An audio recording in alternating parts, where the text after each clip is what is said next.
Alright, let's see. Let's see how we're looking.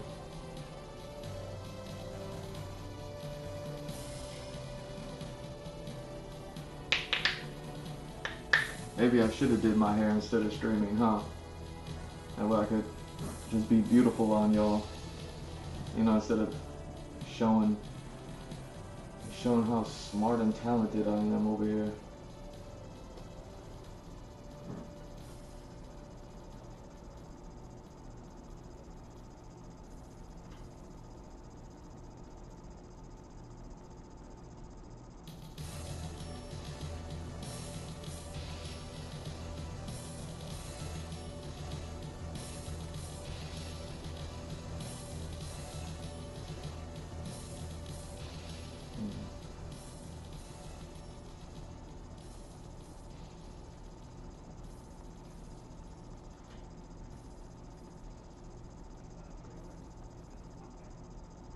Okay.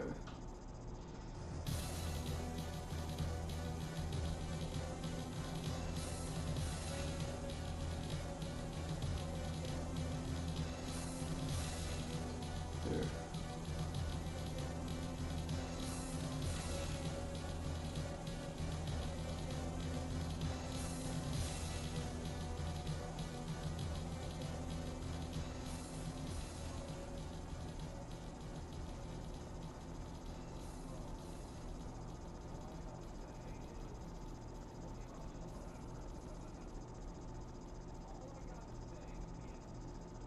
Oh man, it's not giving me. Oh, what's going on here?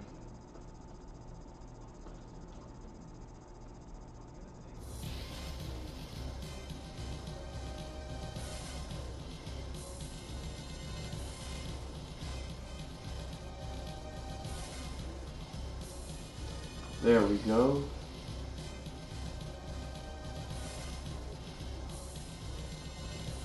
And boom.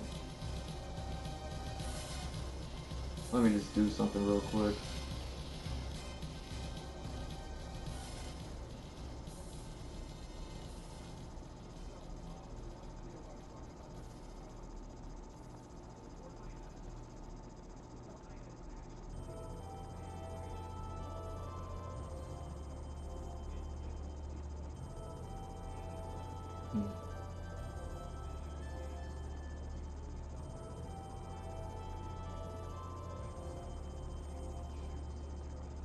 Hmm.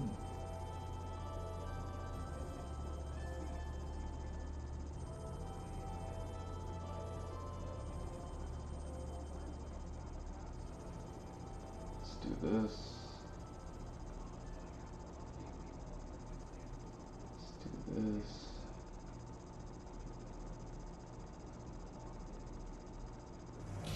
There we go.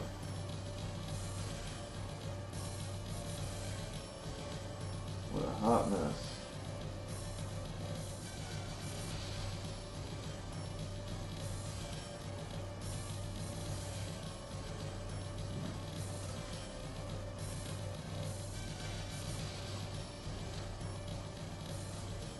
Alright, so we're tracing.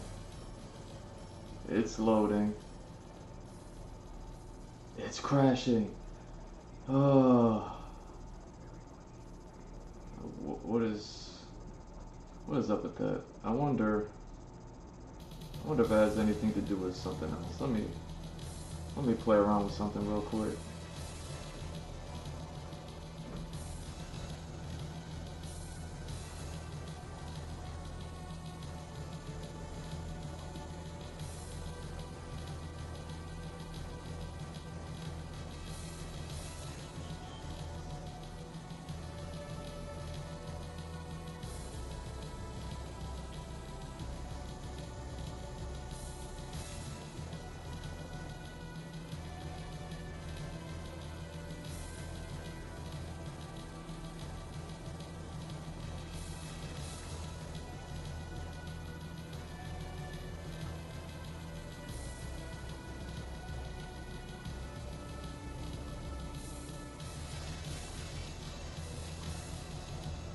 Okay. How are we looking? This is a little bit different of a setup for me. But let's see if this helps at all.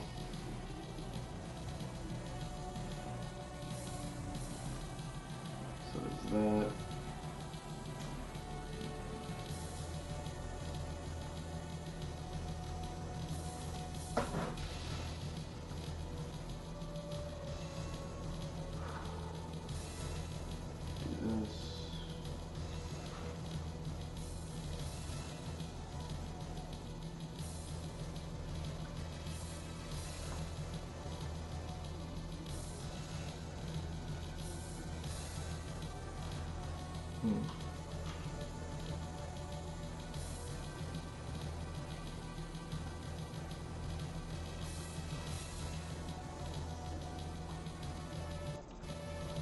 Alright.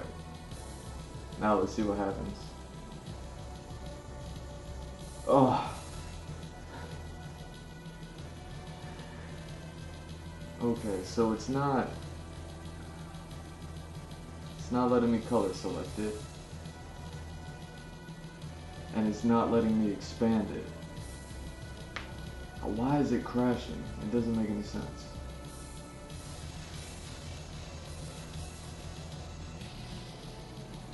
Let me try something else. Let's try this. Oh, why is that?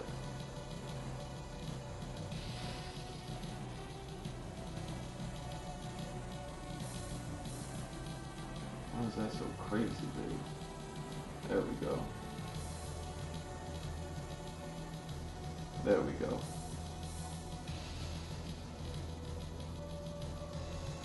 Let's try this instead. I wonder if that has anything to do with that.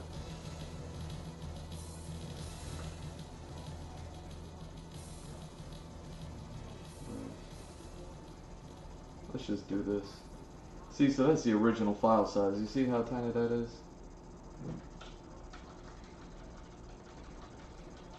I gotta like extra zoom in just to see it. So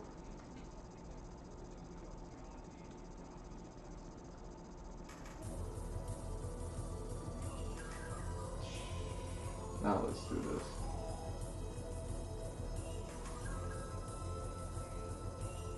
Now I wonder if it's because I didn't do something that I usually do. That might actually be it.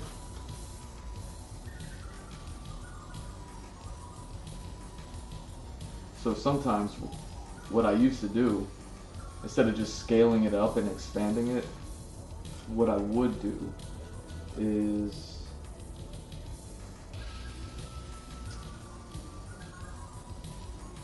take that single pixel and then just blow it up to about 1 inch, you know what I mean? Make it 1 inch by inch, so it's not a pixel anymore. So maybe that might be what the image trace needs, is just some more information to be able to read the color or something like that. You know what I'm saying? No? Well, let's try it. And with that said, let's do this. I'm gonna switch over to Photoshop real quick.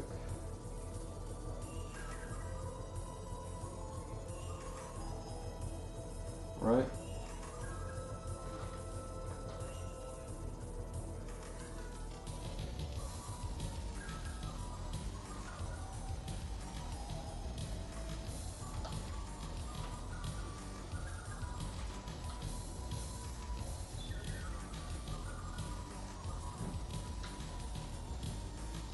So instead of making it a single pixel, it'll be that big, 72 by 72 pixels, but it's all one solid color since it's all derivative of one single color.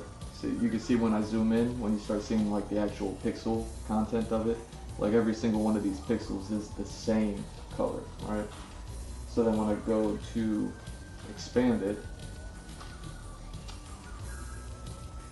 it's only going to be able to read the one color. So let's just go ahead and do all that.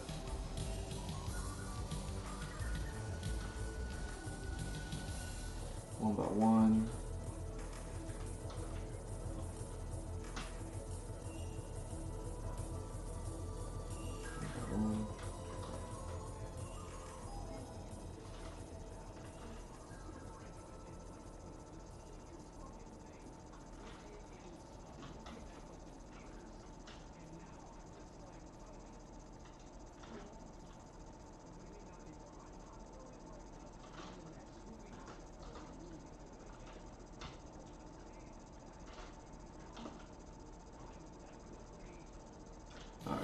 close this out. Hopefully I can quit Photoshop. Now we can go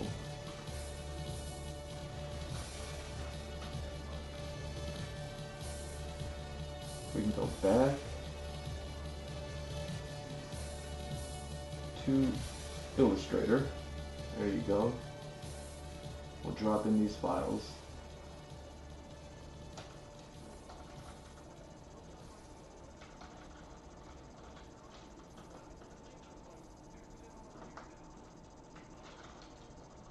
Okay, nothing too crazy. Now let's try this. Image trace, color, 2 colors, and tray. There we go. So that was the issue. It was just because it was at a single pixel. But, alright, so check this out. So you see how it's all funky style? Like it has all these funky edges. So if I was, even though it's only one color, you know what I mean?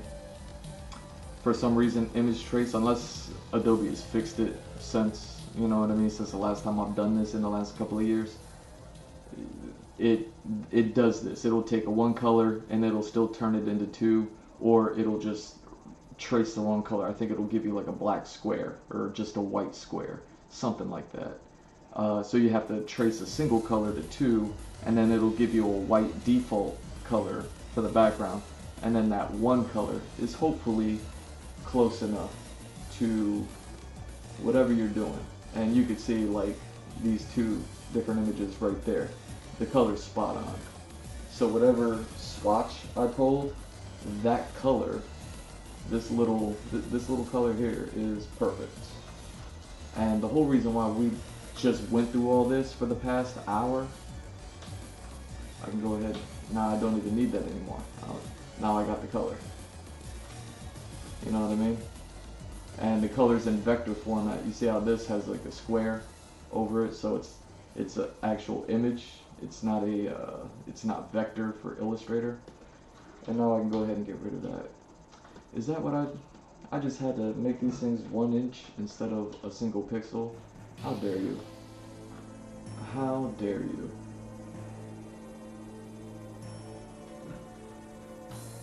So 2, trace, expand, and so check this out. So I have this square. If I try to, it's letting me do it now. It wasn't letting me do it before. I wonder if that was because it was a single pixel at the same time also. Oh, that's booty. That's booty.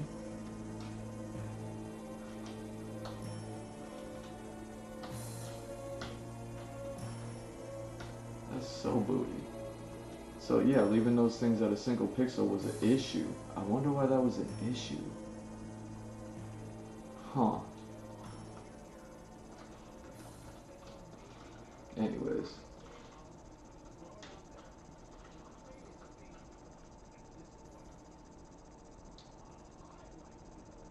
Yeah, doing anything, I guess.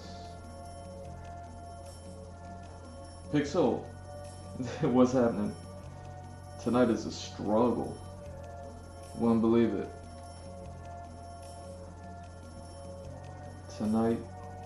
Tonight was the weirdest struggle, but you know what?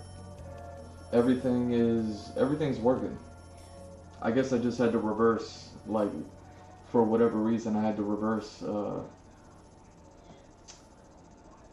all of my software from one screen to another, and now I'm not having any sort of problems. It seems like the you know, the tablet screen is nice and everything, but apparently it has like some sort of limitations, and it was affecting everything. I was streaming earlier. I don't even know how long it was going. Did the whole introduction, all that good stuff. Talked about what I'm getting into on tonight's stream, or at least what I'm going to be starting. And it has been an uphill battle with crashes and internet cutting out for some reason and everything. But hey, everything's working now. I got my colors, and now let me let's start. What am I doing? That's what I'm doing. Oh no. X-split. X-split, don't crash on me.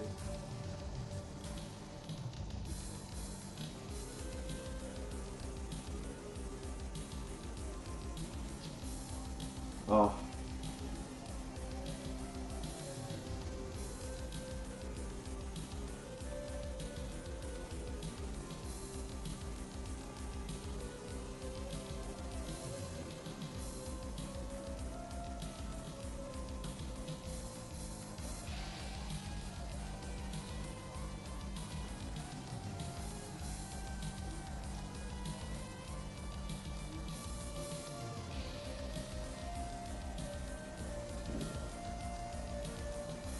Okay. So we're good there.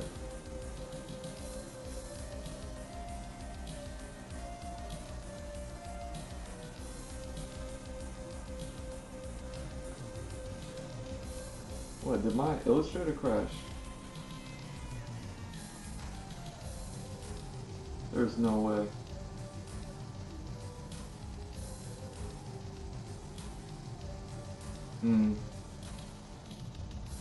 You can see what I mean. It seems like doing digital art's gonna be struggle city.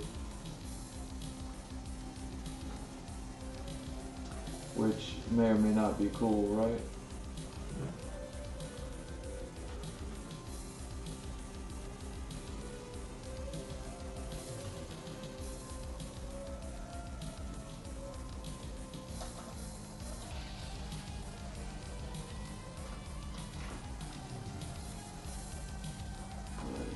Where's my navigation window? There you are. Save this. And let's save the workspace. So yeah, since I don't have a workspace on this new PC yet, like I'm kind of just updating the workspace as I go along.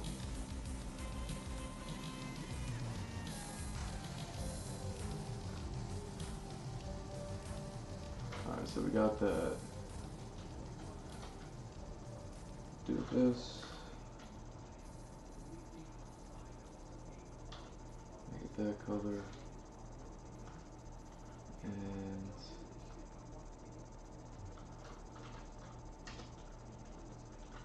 there we go.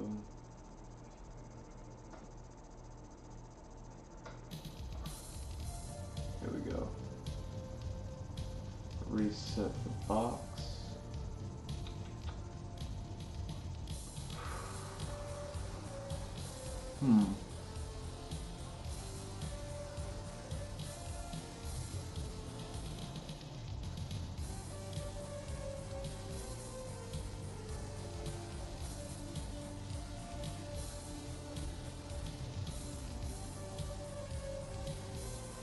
Whoa, it's not letting me reset the box. How dare you? Here.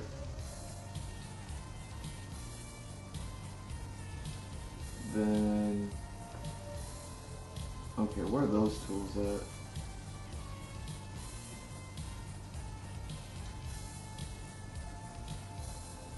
Pathfinder? My Pathfinder tools, that's what they're called.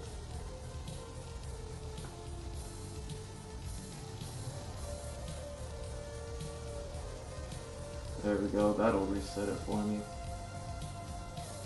Usually just right click on this thing and then it'll give you the option. But it wouldn't be putting me through Struggle City if it didn't do that, huh?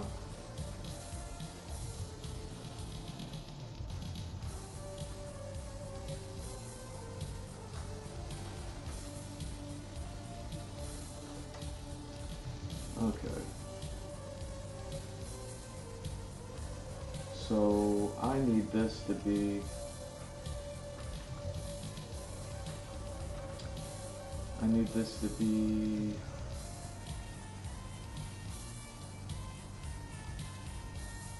1, 2, 3... maybe 4 high in the back. And if we got the back here,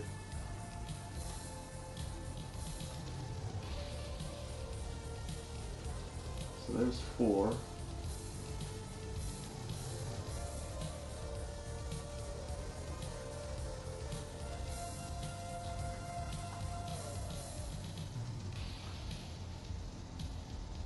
And that's about 4 high, so that's the height that I need for this. All I'm doing is making a pattern for now. With this, bring you over. Oh, where are my swatches at? Where's my swatch window?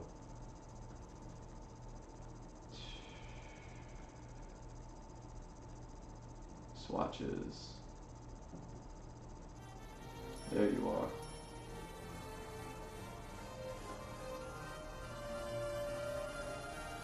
Are we still good? We're still good.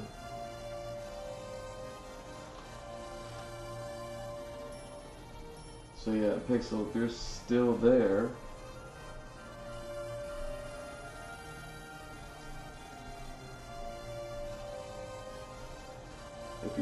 the plan for tonight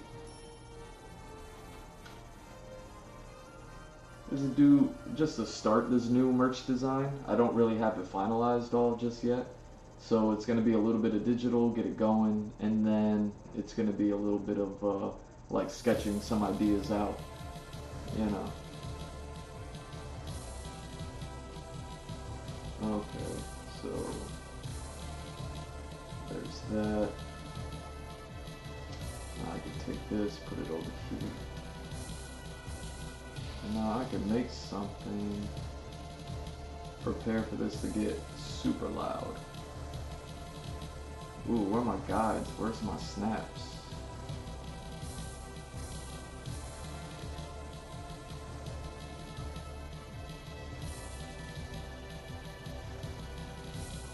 Where are my smart guides?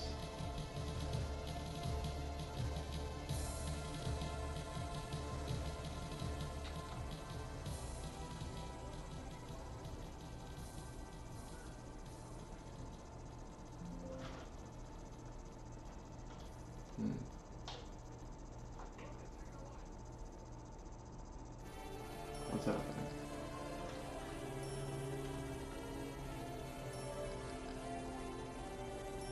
Oh, why aren't you giving me the snap? Snap the point. I don't need it to snap the glyph. Snap to snap the grid? Is the grid even aligned with the artboard here? There we go. I made my new pattern and blot out. Look at how loud we got. And now we got about, that's just about right.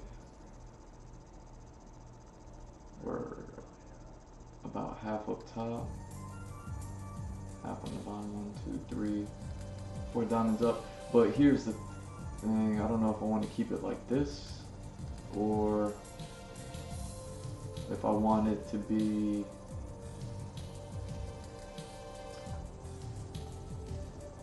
I want to move it around some.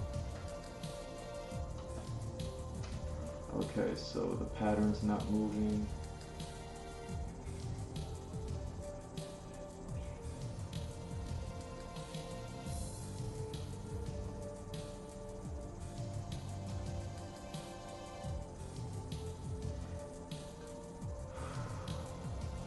Man, I'm forgetting some of these tools. There was a lock pattern option somewhere and an unlock pattern somewhere else.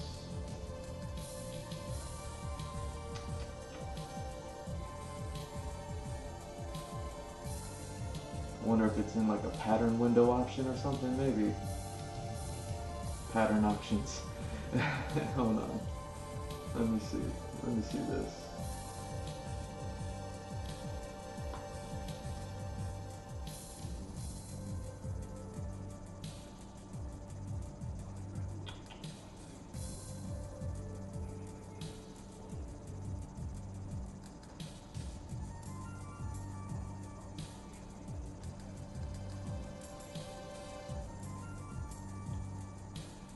make pattern, edit pattern. Okay, so that's not it. I know it's like you right click it. You can tell I haven't really done this in a while. This all used to just be quick keys and muscle memory for me.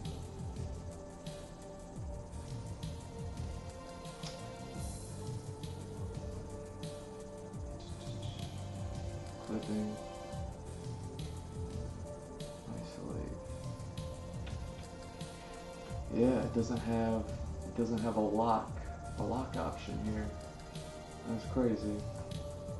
Let's see this. Let's see what else do we have. Is it Pathfinder, properties, transform options?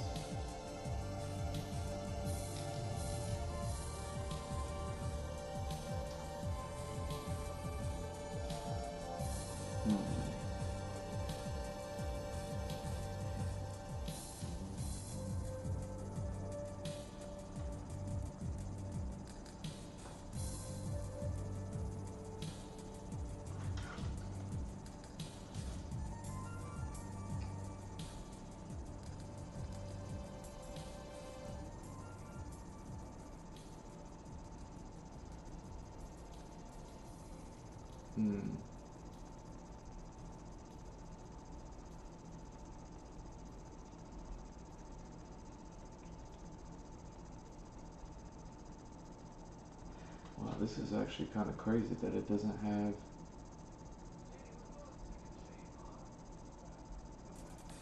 I'm gonna have to look this up.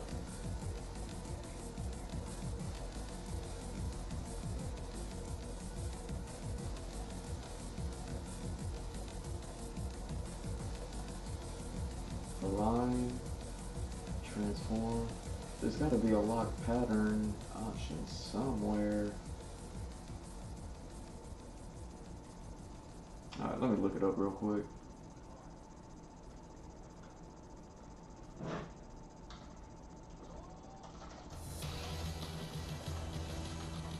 Illustrator, cloth, pattern. Transform tools, pattern menu, yeah.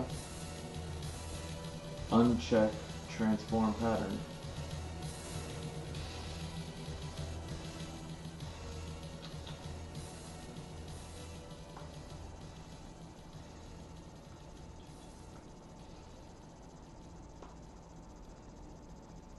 Transform tool.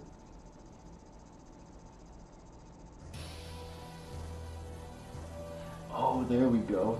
It's under transform. Whatever happened. Okay. So transform pattern only. Transform both. There we go. See, now I can move the whole pattern around. That's what I needed. That way I can line up the pattern exactly like how I want it to be. Now it shrinks also. Okay. So let's do this. Where before I was getting the blue diamonds, 4 blue diamonds lined up how I wanted the pink diamonds lined up like that. So that was the whole point of all this alignment stuff right here. So now we can go ahead, transform object only. And now that I have this one working right, I can just keep it to the back pattern for now. And then I can make adjustments. I can make adjustments later.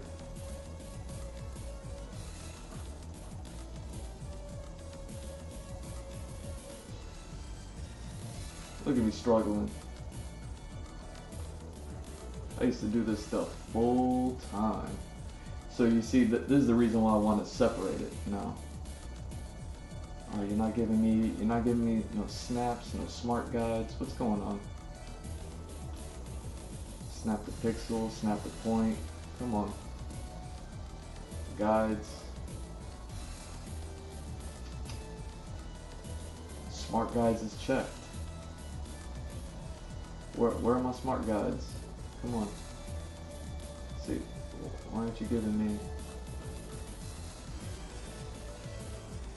Whatever.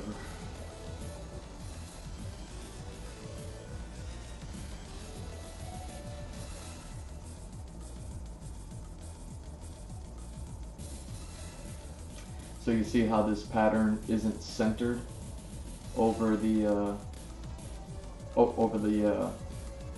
the front now? It's because the pattern doesn't it isn't perfectly sized to the template. You know what I mean?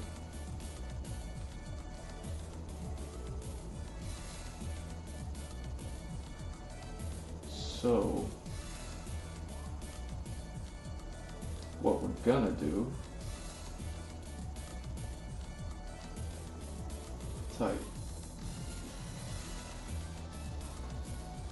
transform both, and now we're gonna center this pattern. How do I want it? The pink is centered?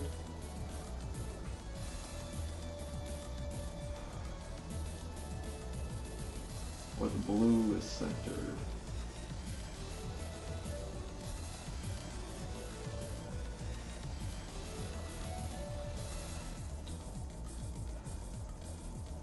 So we got the pink centered on the back, so let's center the blue on the front. Alright. Go back to transforming the object only.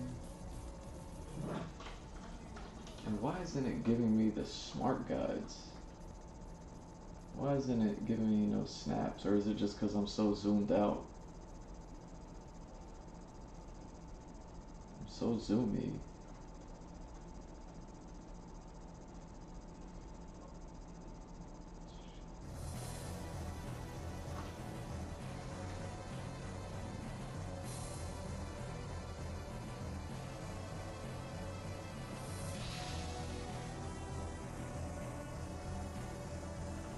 So there we go. So you see how it creates this weird thing right here? But that doesn't matter. That's all outside of the print area. Don't really have to worry about that. That's where the seam is. Your arms are going to be hiding that area. All that good stuff. So as long as the pattern looks even across, you know, the broad front of your clothing, then you're looking good. Alright, now these are the left and right sides of the hood, inside, outside. Perfect.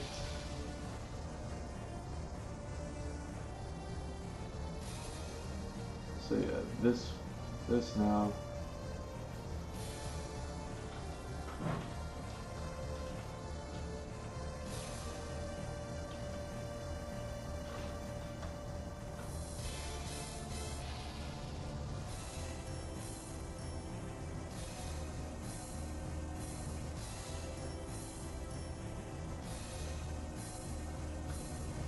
You know, it won't line up perfectly as far as like the diamond pattern, but it doesn't matter. The diamond pattern is the same size. And it has a decent, it looks decent right here.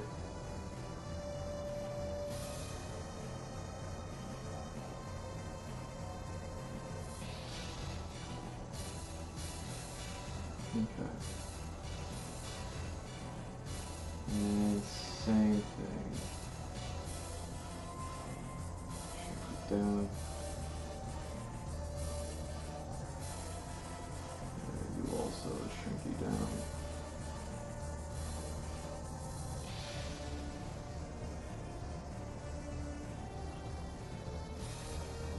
And you come down.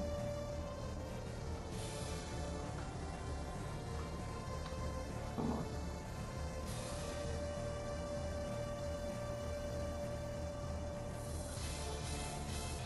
Dude, if my graphic design co-workers are watching right now, they're laughing at me. Don't laugh at me. Here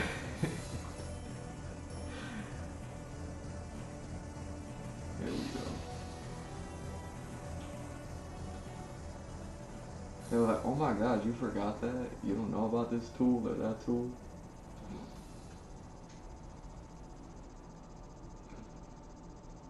Alright.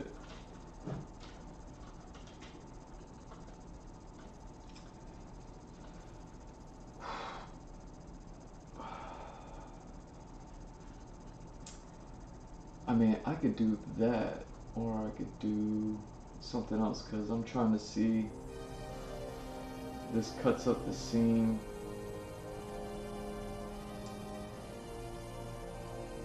Yeah, I guess that'll work.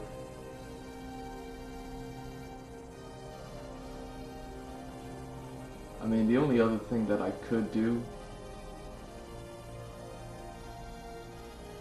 is this. I can take this, hit transform both, and I'll flip it and reverse it.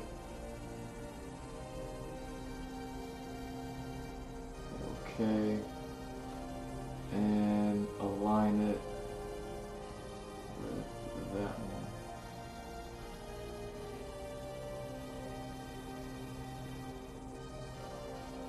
So that way the hoodie has the hood has the same pattern on it on both sides. But again, because it's a wonky seam, it's not gonna line up perfectly. But at least the diamonds are something close, and you could even see right here it's something close. So you can see they weren't even really off by that much in the first place. You know what I'm saying? So is it even worth it? You know what I mean? Honestly, I don't think so. I like it. I like having the concept that they're both aligned with the the left side aligned with the back and the right side aligned with the right. They weren't even off by that much anyways. That's how we doing it. That's how we living. Okay. Now what's that other thing I wanted to do? Let's get that color.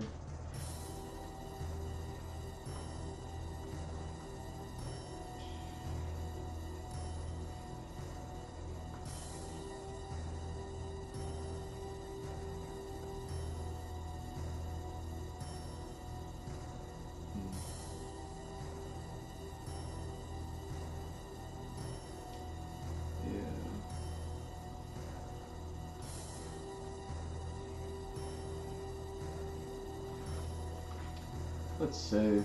Things have been going too well since I switched the windows around.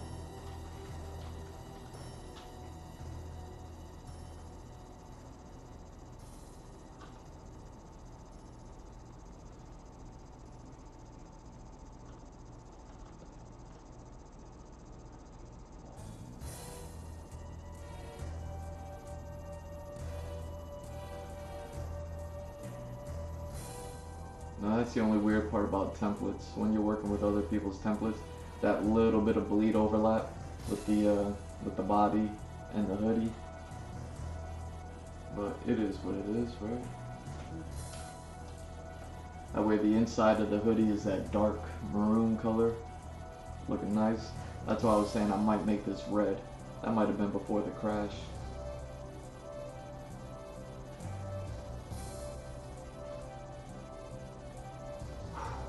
Okay, what else am I doing?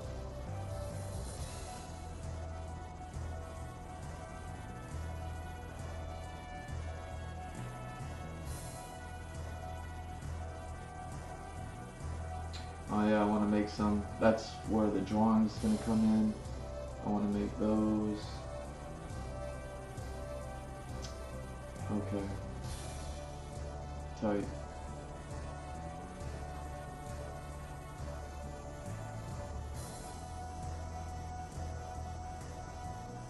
So we're gonna go green and yellow.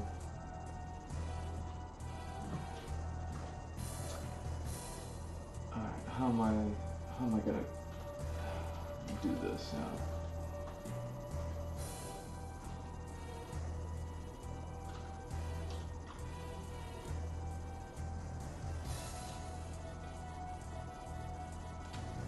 with the line tool.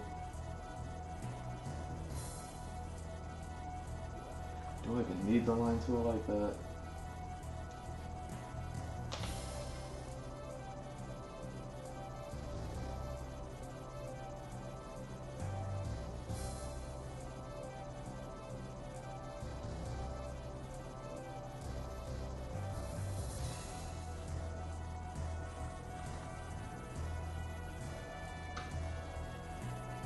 And what about, since I'm able to digitally draw now, what about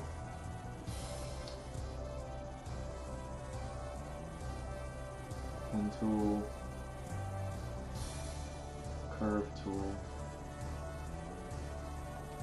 Don't I have like a brush tool? Is that what I'm looking for?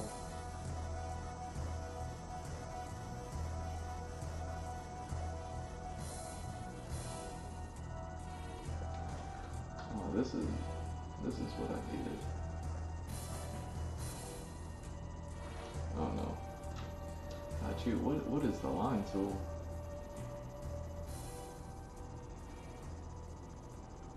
Wait, there's no quick key for the line tool. L. Oh, it's the slash. Dang. I forgot about that.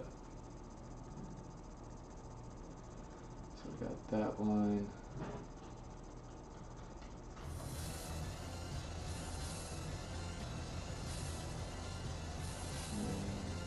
Let's do this.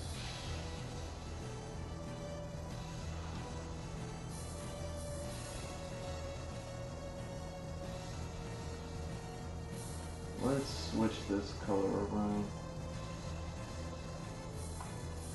Because we can barely see my whatchamacallits.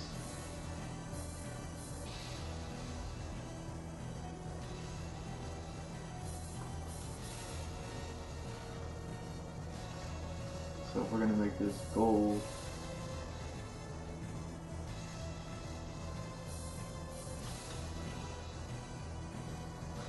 and where are my line options? Where are the line options at? Stroke options. Where are the stroke options? There we go. There you are. Give me my stroke options. We getting there. We're slowly building to my old setup. I'm slowly remembering the keys.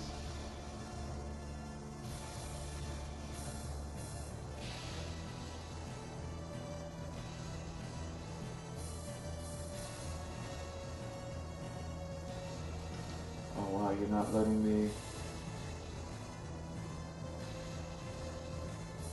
Why aren't you letting me, oh, there we go. That's what I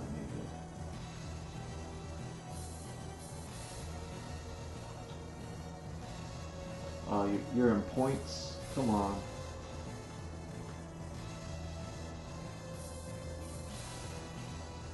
I'm a print graphic designer. I don't work in points. I work with measurements. My settings, my preferences, where we at? Units, inches, inches. Oh, well, the type, you know what, we're gonna keep the type at inches too, for now, until the date comes that I need to change it. And let's update my workspace.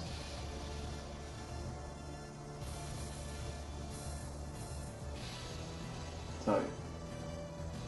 Now I got the stroke going. Basically just make it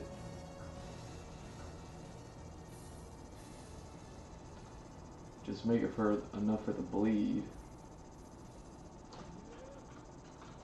We should be good. I'll probably end up doing more than just this solid yellow. But for now we're good with it, right?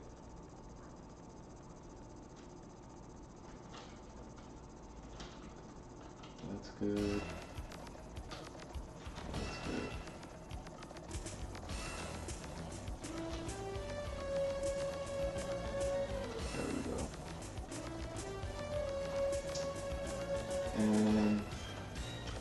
my quick key. I don't have my quick key set. It's all coming back to me slowly. Reflect. And oh, there are the options. There are the options. Okay, they're in the transform options in the pop-up windows. That's what I remembered. I knew I could right click to get to them. So, make a copy. Oh, hold on. Select the whole object.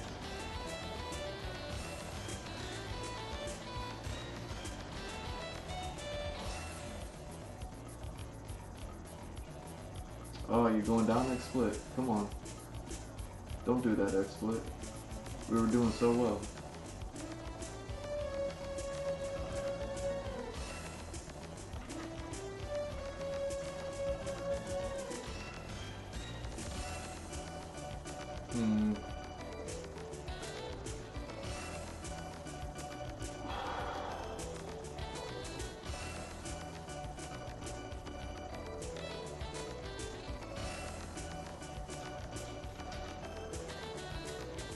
See if all it needs is a minute, or if it, or you down there. What happened?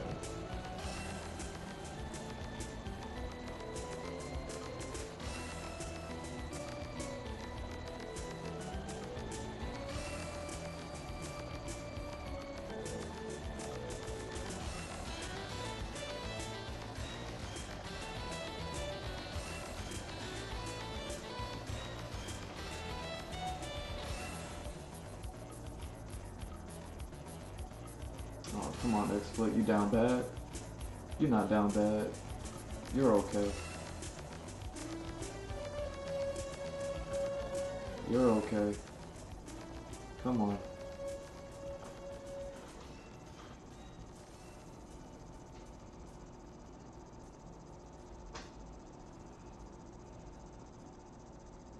Okay, you're down bad. Let's get you back.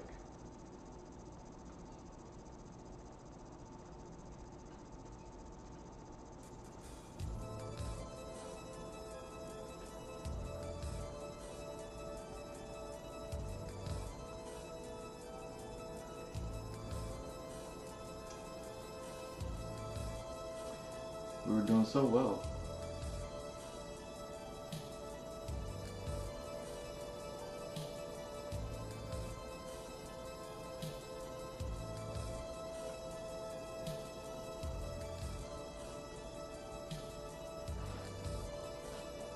There we go. So you can see all I'm doing is putting this gold border around the opening of the hoodie, right?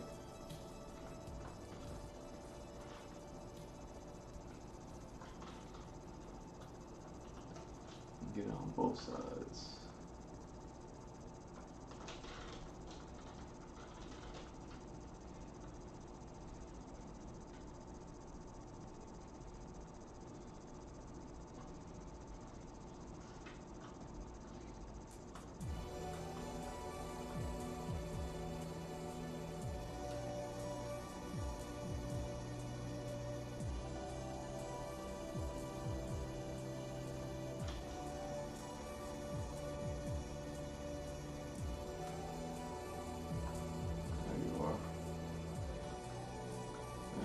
Okay.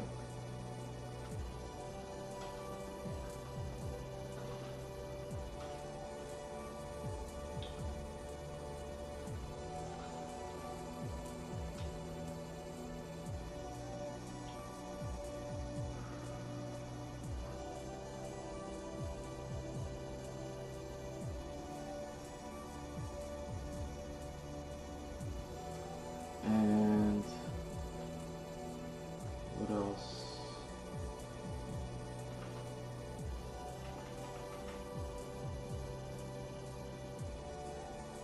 Green.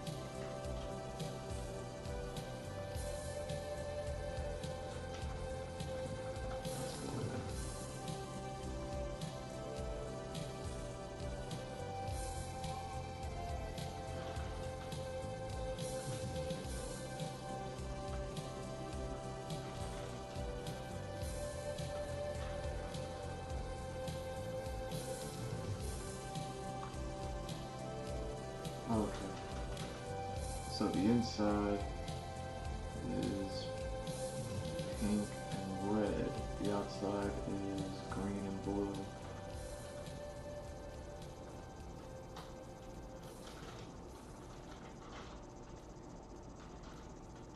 So the inside, make that red.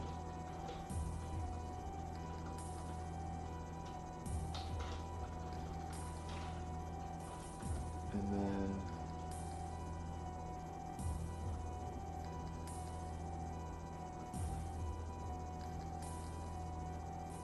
just select that one, save, get that.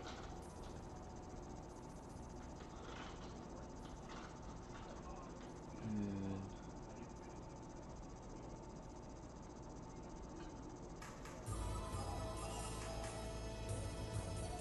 well, we'll do this for now. I can't believe having a 1 pixel file was as big of a deal as it was. We'll make this an inch for now, just as a placeholder for size, but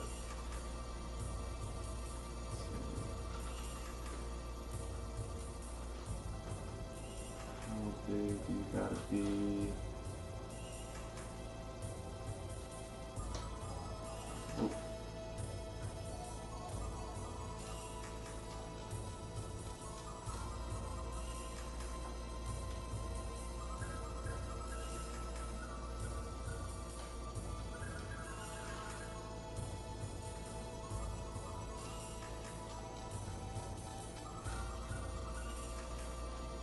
Alright, so how big do you have to be?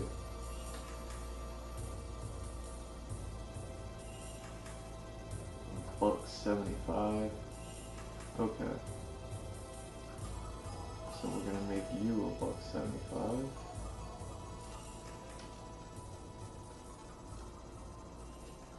Expand you. Oh, that's my quick key.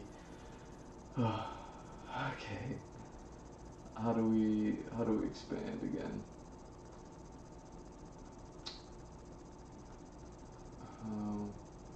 How do we outline this line manually?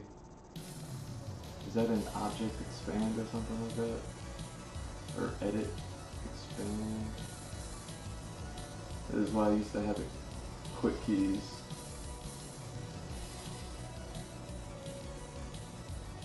Okay. So there's that.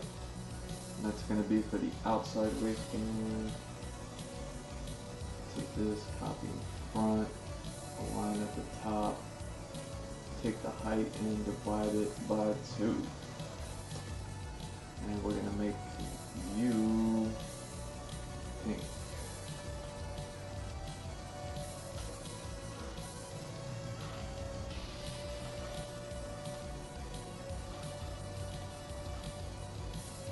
Okay.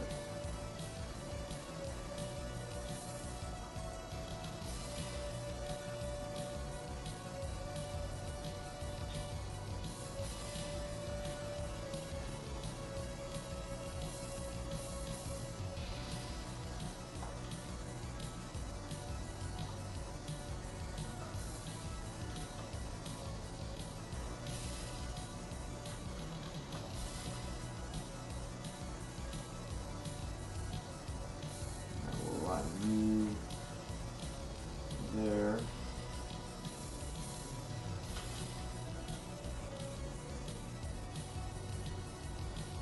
You know what? Let me get rid of all these swatches. Let me get my swatches organized.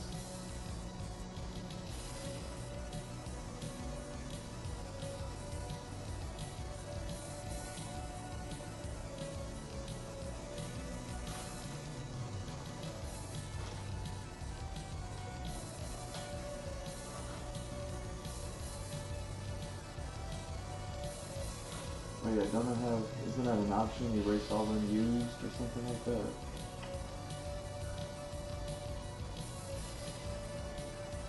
Select all unused. And There we go. Okay. It's slowly coming back to me. So now add those. That way I don't have to keep eye dropping them.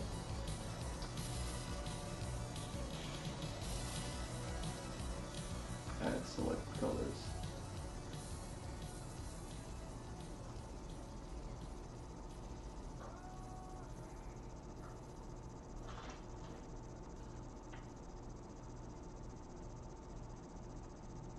What color profile am I even operating with? Where's my color window?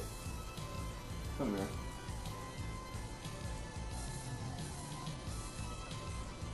Ah, you're a swatch color. That's no bueno. I mean, maybe it doesn't matter.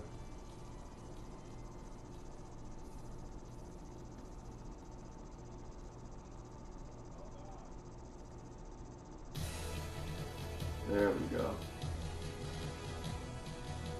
Same thing.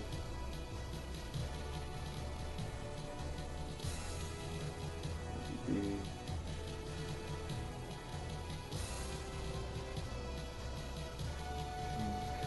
Same thing. RGB. Copy in.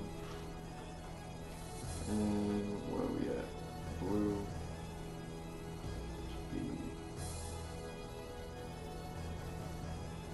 Look how unprofessional I am. Not even paying attention to all the things I used to. This would normally be like the first things I do before I started working on a file.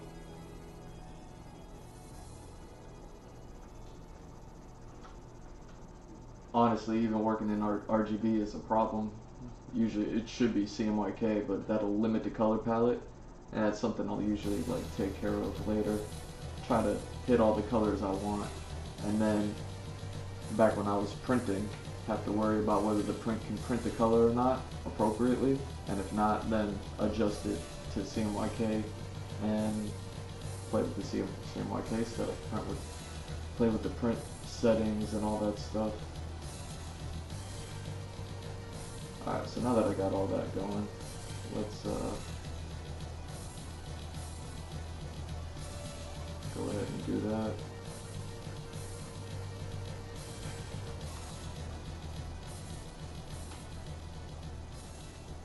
Okay. Okay. So I wonder what it was giving me. I wonder what those color settings are. I'm not familiar with them. Something like a swatch setting though. So that's going to be the waistbands. And what about the...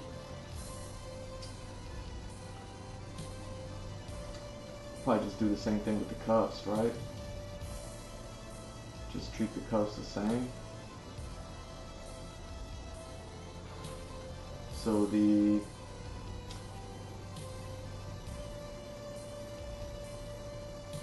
right cuff outside, right cuff inside. Let me double check the template. Outside on top, outside on top. Okay, so yeah. See, I remember that being an issue when I was working on the first hoodie, of the inside and the outside of the waistband. I thought maybe one of them was incorrect, but it turns out I was incorrect.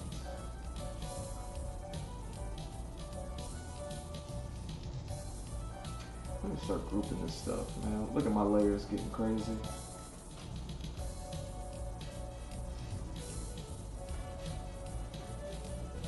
Oh, XSplit, what are you doing?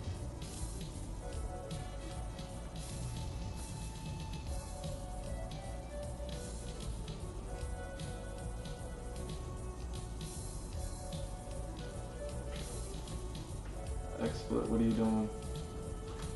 We're okay. Coming back? Are you coming back? Or are you down?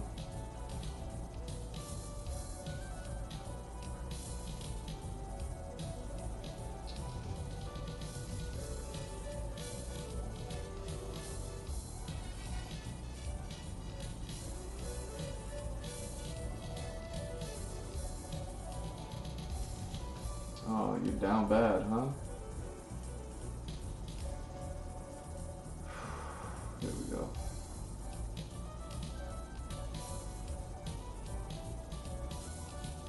Oh, we're back. Alright. Okay. Got my swatches, or got my layers organized.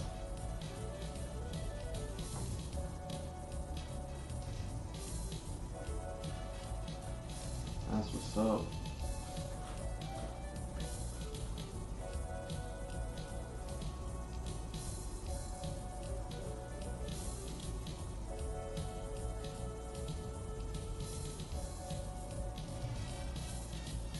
Okay.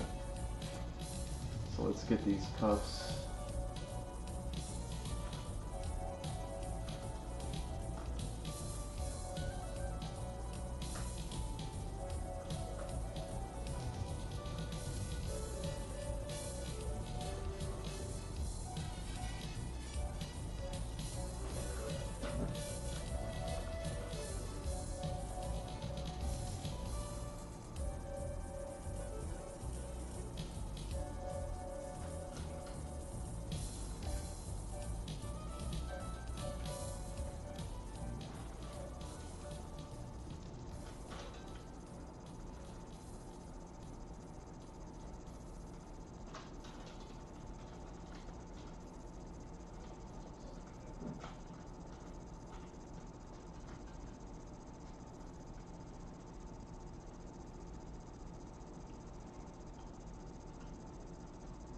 Go.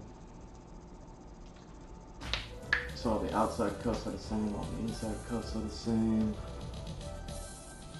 And I gotta make a little bit of a pattern.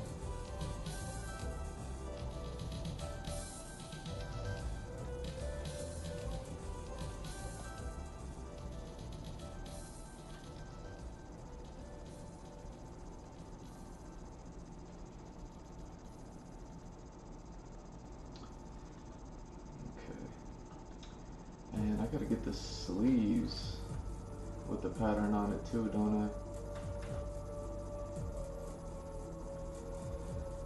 Oh, how do I want to do this?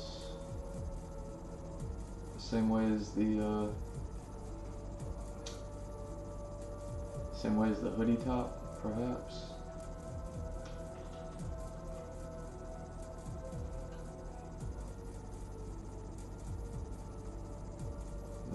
The hoodie hood.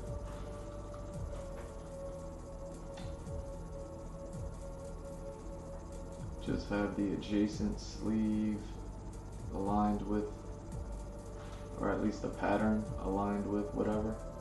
Alright, so let me get back to this with the right click like how I know it. So transform, don't transform the pattern. Hit OK. There we go. See, that's how I always did it.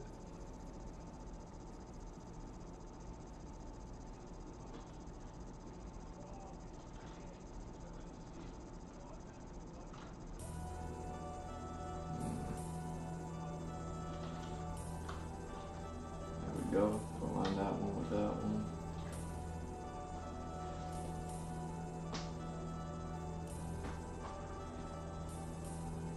And yeah, you can basically see right down these half lines, the pink diamonds lined up over here, blue diamonds lined up over here.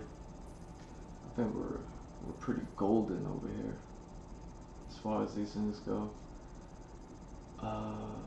Okay, now this one. Let's do this. Transform, move, transform with the pattern. Okay, copy. And now with the pattern.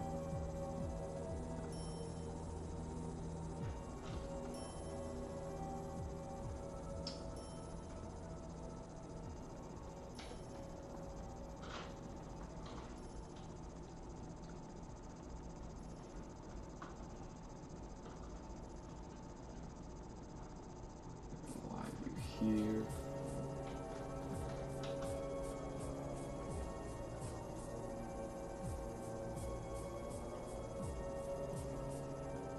centered.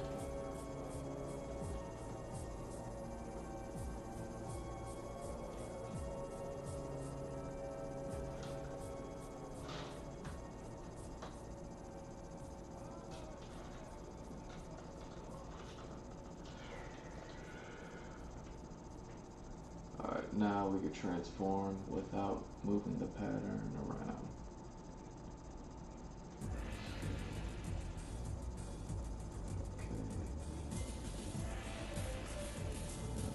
That, bring it all the way up top.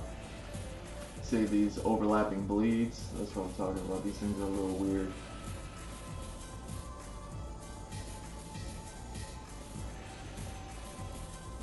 So hopefully that doesn't affect things too much. But you see, half the bleed is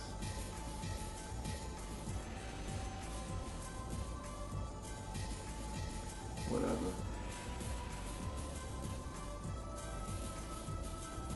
Go meet it in the middle.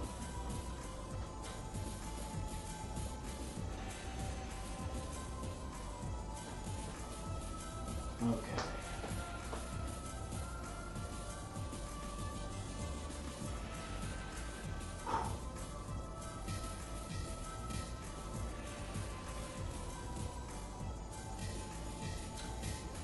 Alright, so that's good for now, but I got some stuff I need to do. We gotta get to the illustration part of all this.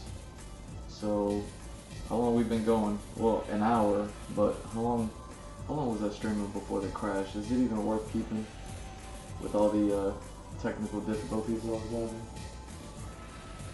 It probably wasn't, but I've probably been going for about 2.5 hours, honestly.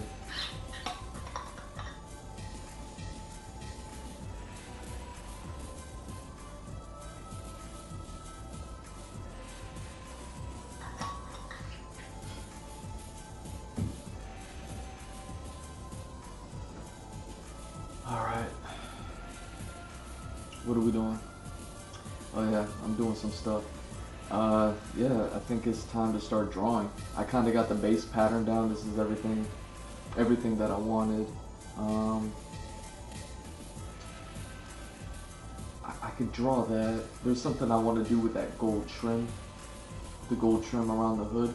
But I could probably just ink that real quick.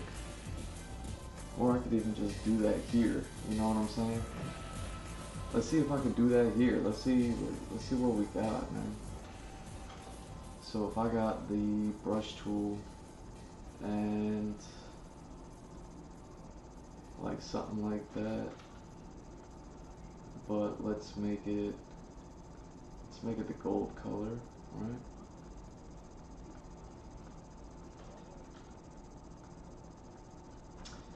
No, I don't like that.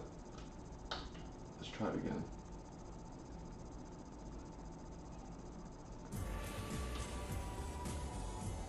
So we got that. Make it the gold color. And let's play with the stroke options.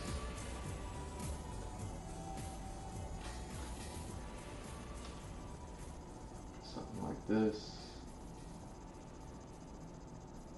Can you see what I'm doing? No?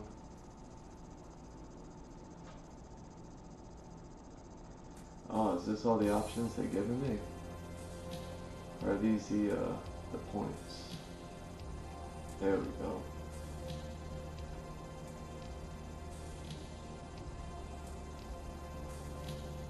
And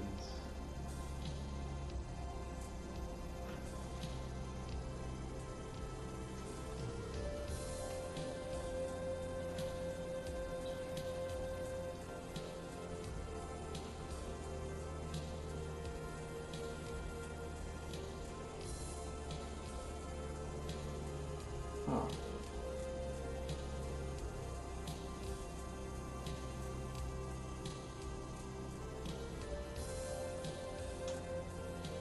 Oh, it's not even displaying any of the options.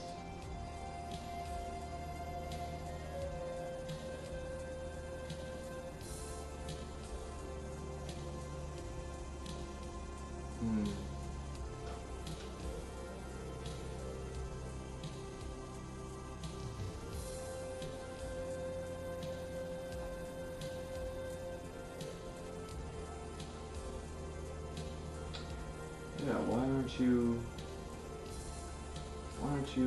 giving me the option? Why aren't you changing with the thing?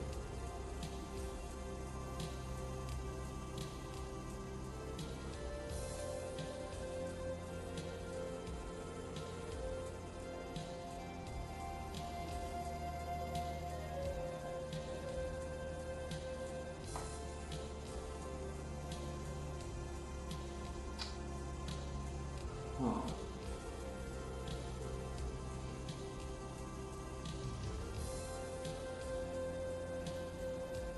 Yeah, then I'll just ink it if it's not gonna let me draw something. I mean, this shouldn't be all that crazy.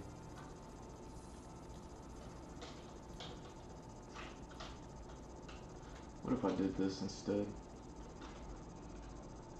Let me do this instead. That was kind of whack that it's not giving me those stroke options. What do we call that? That's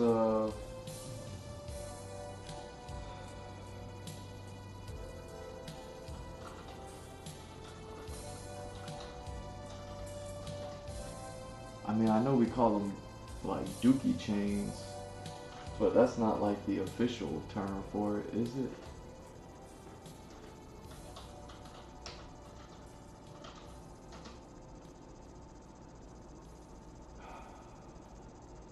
You know what I'm talking about? Them extra chunky Mr. T chains. What are they called? Rope chains? Rope chain, rope chain, rope chain. Okay.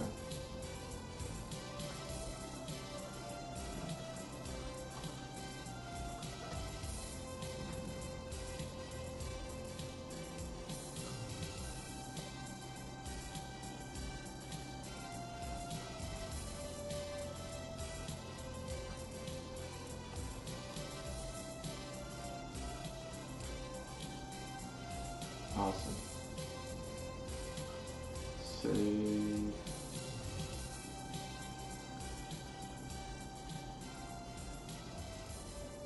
No. Oh, so you're not gonna let me save you? Well then, this is what we're gonna do.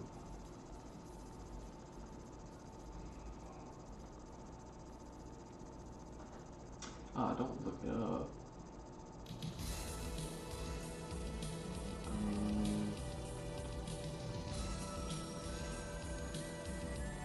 No, just give me the tool.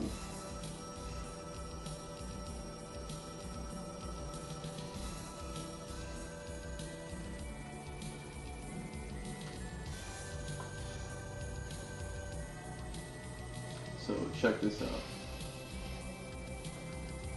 I don't need you no more. I don't need you. Save you here. I'm gonna show you how to have a little bit of fun.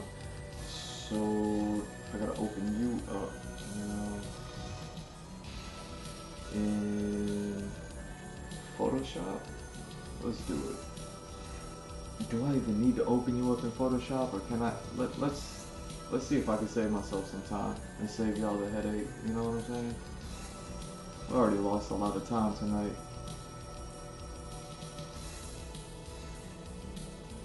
Is this the one? Yeah, that's the one. So check this out.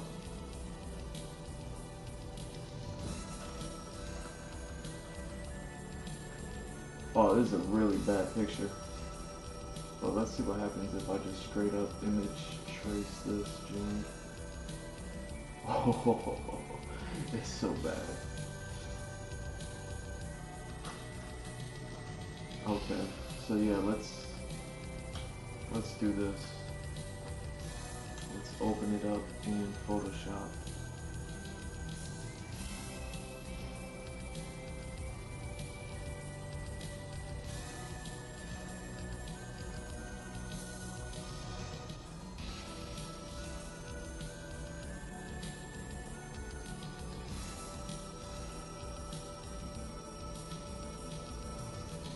There we go.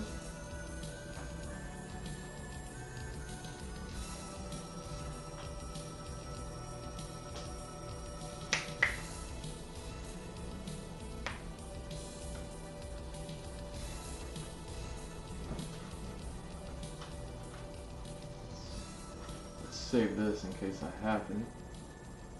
And now let's go to Photoshop. Let's go ahead and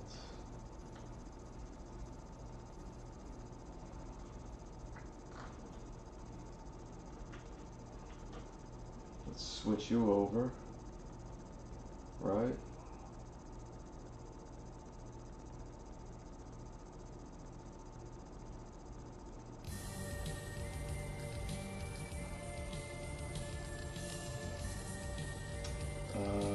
Is this on Photoshop or is this the thing? There we go. Let's check the image size.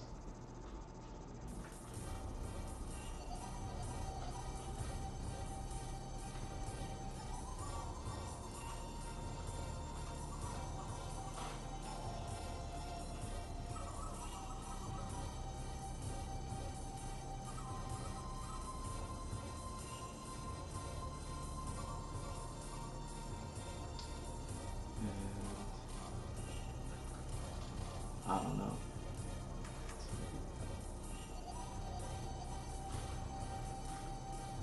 There we go.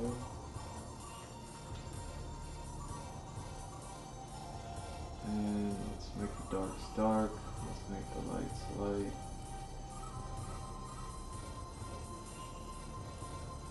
Okay.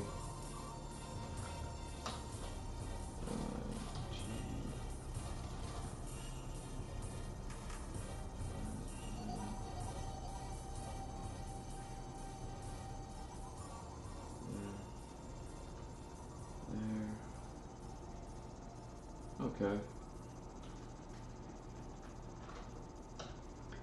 And we can crop the top off of here. Don't need you. And sweet. We'll save that.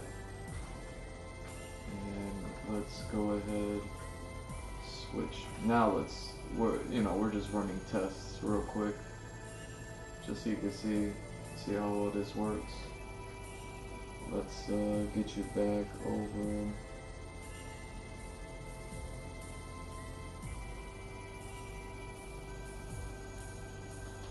here. Get out of there. Now where? See, now we got a slightly larger file. A little bit more information, and let's do a black and white.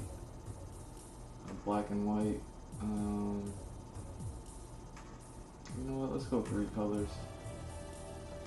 Okay, 3 colors.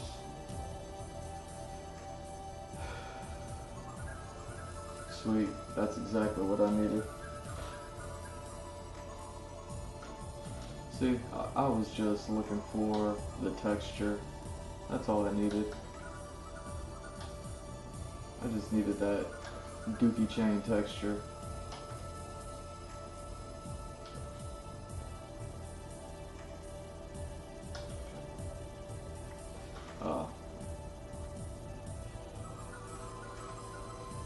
Here. No. Huh.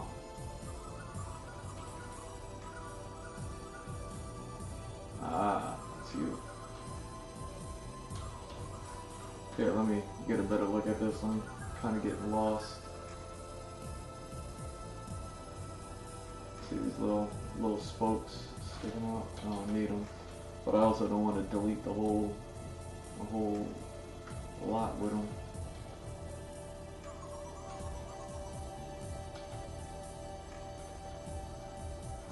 So because I only did 3, let's zoom in here, and we can minus these points, and I don't know, get rid of you.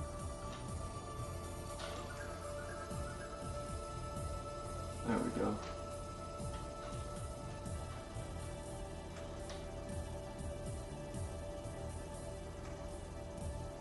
So we got that.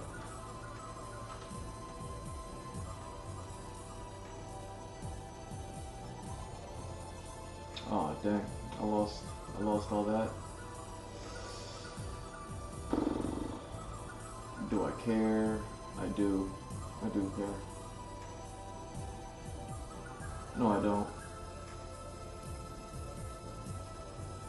No, I don't. We're good. Okay. What's... oh, points all the way down here?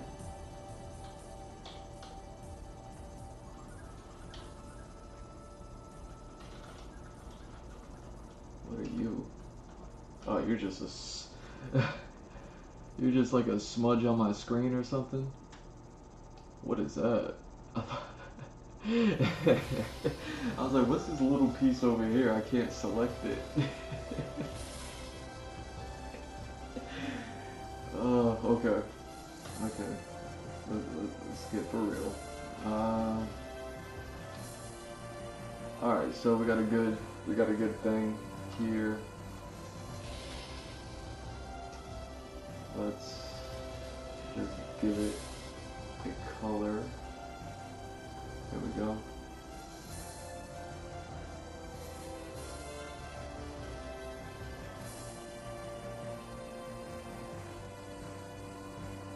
Give me the smart guide. Yes.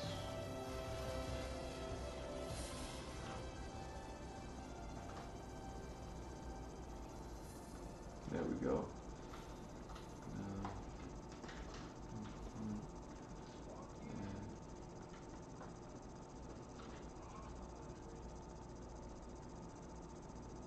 So we just got those two.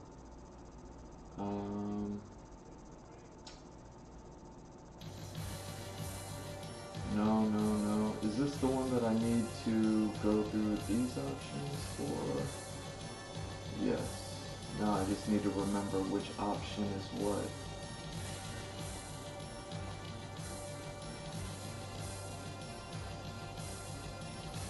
Ooh, I'm forgetting which one of these does what. I think it's this one.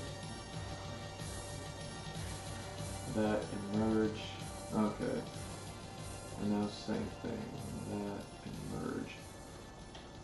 Alright, so now I got two different pieces. Oh, what else do I need to do?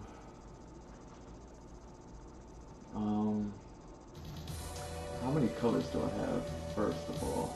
3 colors. Okay. So if I got 3 colors, let's do this.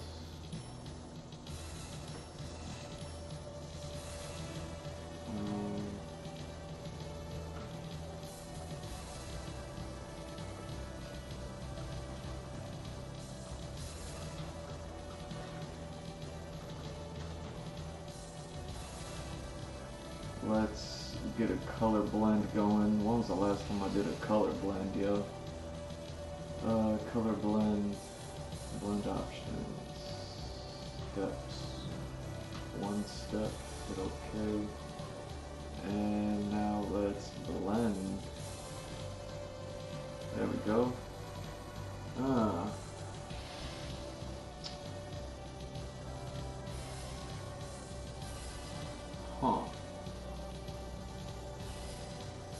Wonder if that's even worth it.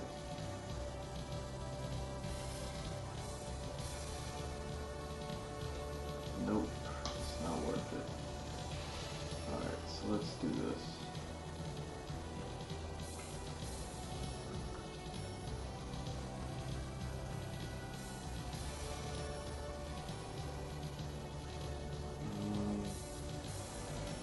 Next option, we're going to send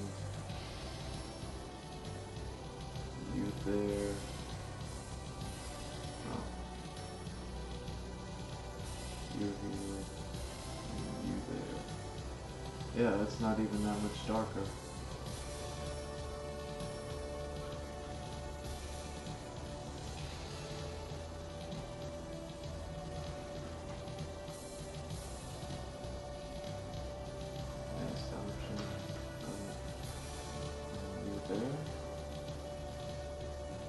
I don't think this is gonna work, but it might.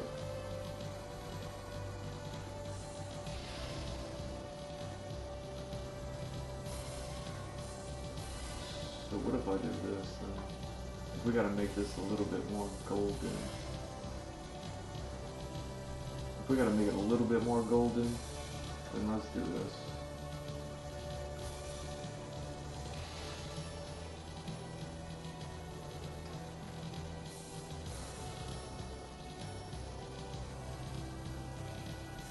Go like that. So now we got these wonky colors, but they're gonna be sitting on top of the gold color. And we're just playing. We're just playing right now. That's it. You know what I mean? This is still just me having fun. Now that I don't have to keep on worrying about stuff. Where's the reset bounding box option, man? I don't like not having that.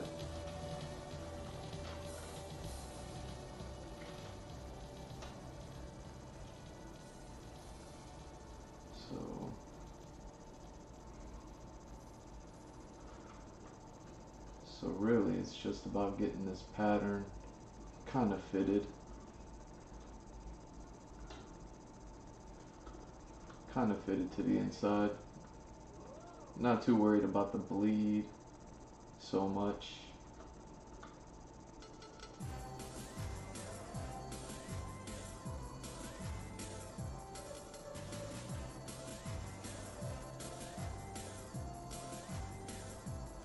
Alright.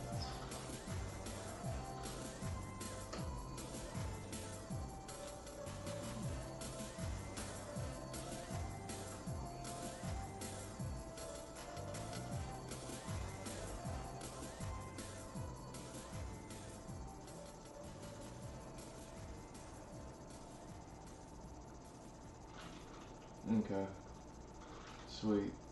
So I'll just do it like this.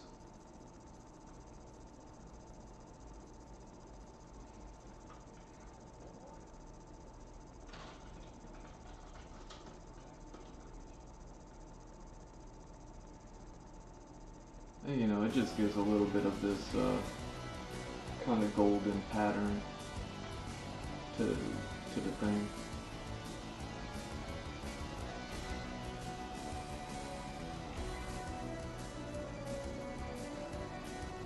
And it's gonna look sloppy when it's printed, but it's also just gonna be like, what's going on over there? You know what I'm saying?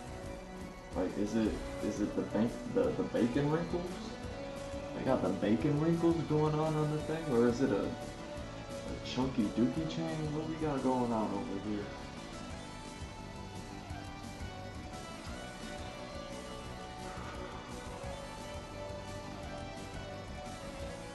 Oh wait, how tall did I make this?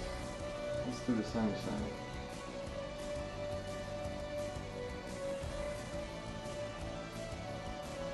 What's the rotation on this?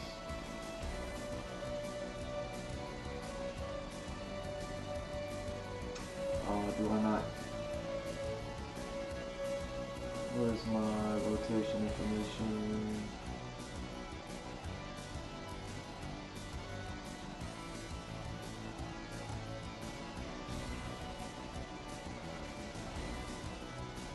Oh. Oh well. Oh well, we'll do it live. Doing it live.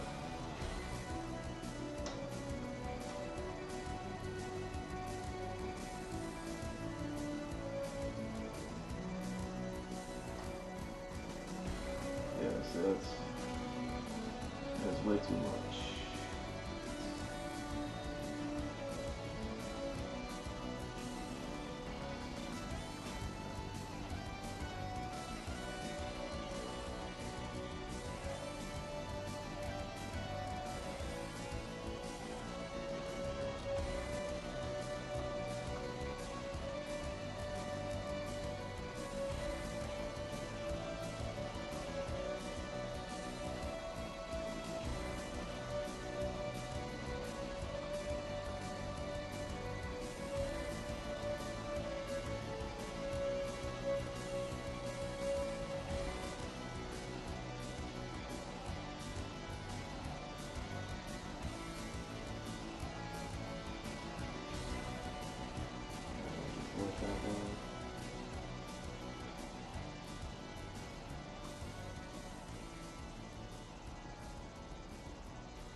Hmm.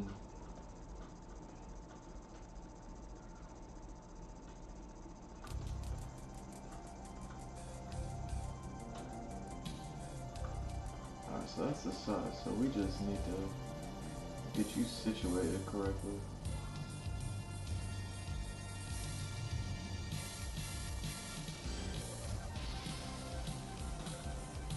Okay. I think that's okay. That's inside the hoodie anyways. You're not really going to be catching that all too much.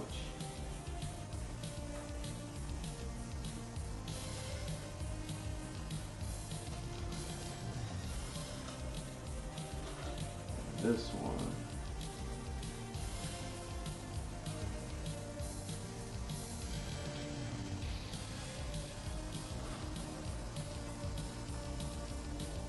Oh, I was about to hit it with the quick key. It's all coming back to me. There we go. Let's do this. Because you look better on this side.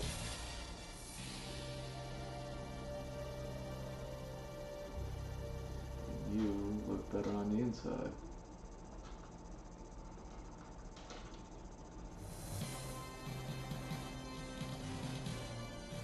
Okay. Is this still eraser? It is. How do you...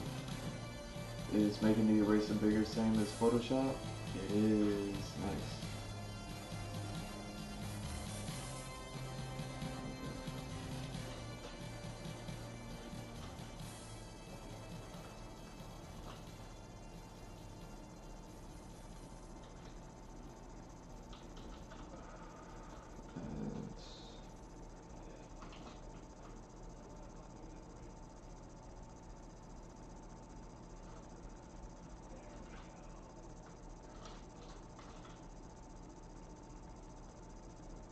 Oh, come on. Come on, XSplit. Come back. Come back to me, XSplit. Where did you go?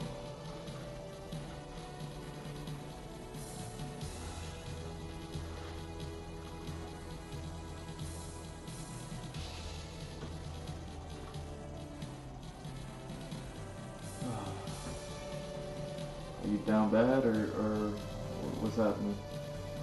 Oh yeah, you looking down bad,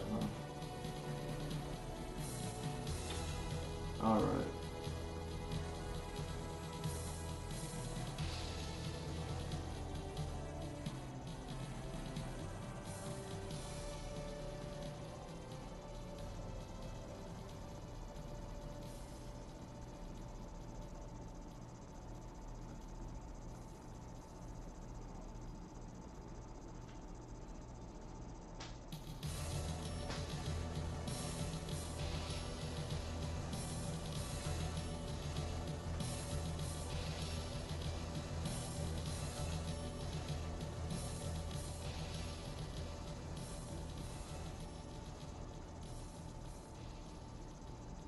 Alright, we're back.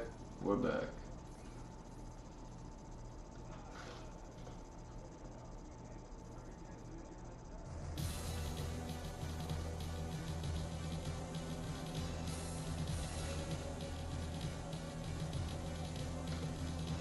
There we go. So you can see we got a little bit of dookie chain action happening right along the trim of the hood.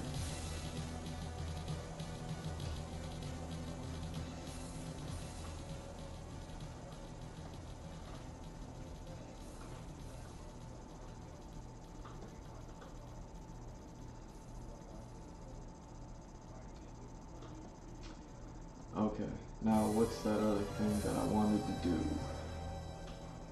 I wonder if I want to look it up at all.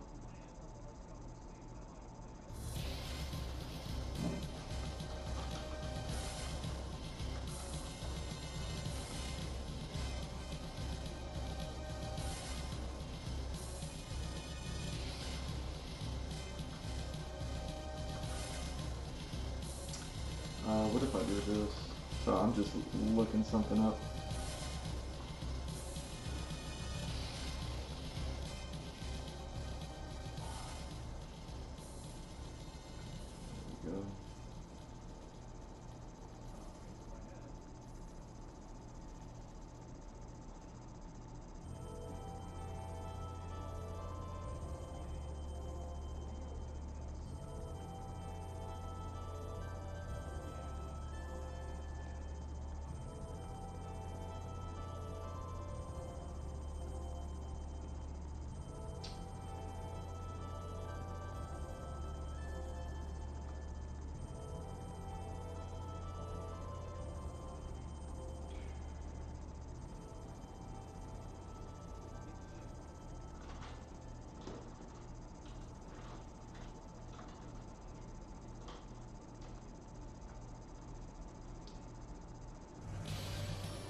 Yeah, let me see if I can get the whatchamacallit going.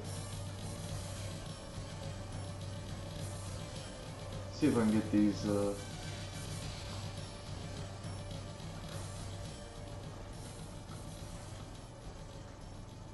strokes going.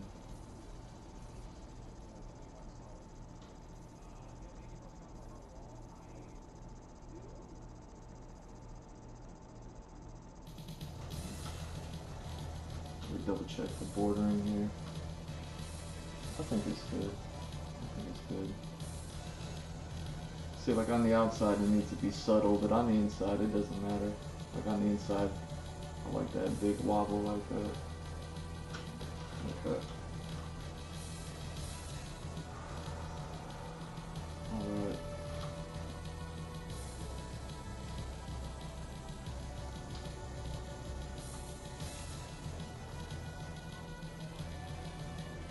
Now, I wonder if I should just ink these things or what.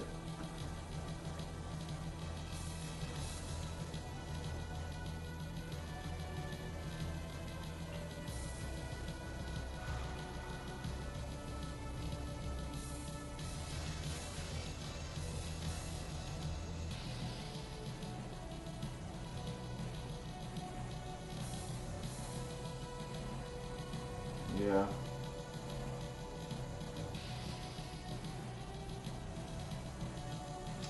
Yeah, I wonder if I should just ink them and then expand those inks. I mean, I can... Let's see if I can get these.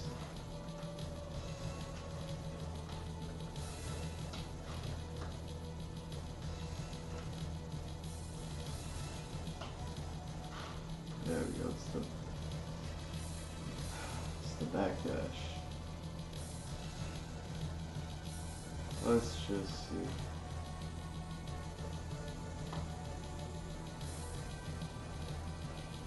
Oh, now you're working. You weren't working before. Now you're working. Okay.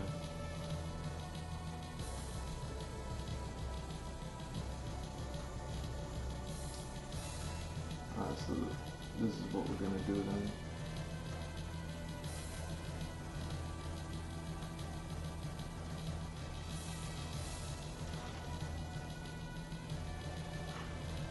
Well, actually, let me get y'all where I need to fit y'all. Since you're working, I don't gotta ink nothing just yet.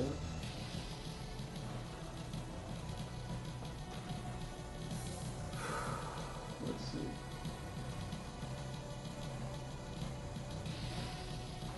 Should go down to 1/4 inch. Well, let's see how tall are you? Let's align you center.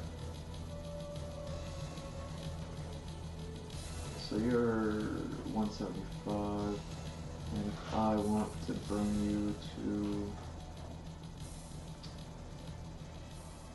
about 3/4 of that, so I'll multiply you by 0.75, and that's the size I want. Now, I don't know if 1/4 inch thick is too thick or not, but we will figure that part out.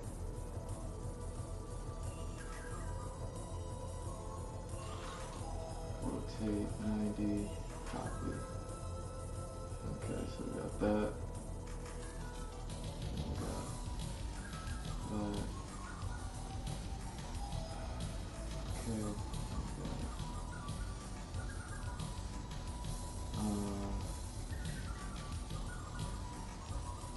Just divide by 2.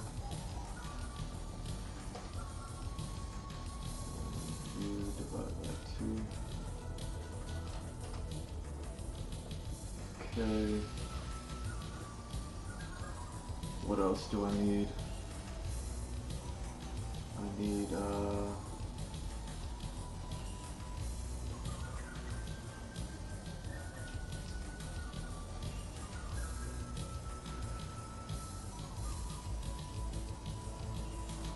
let's see. happens if I do this to you?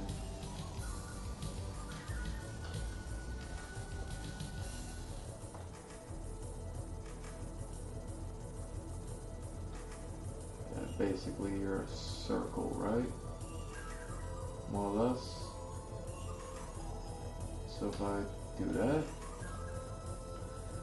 are we okay with that?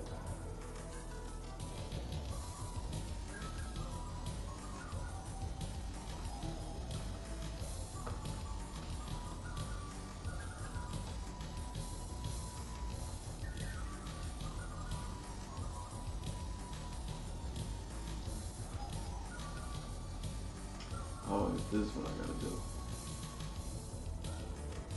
One there.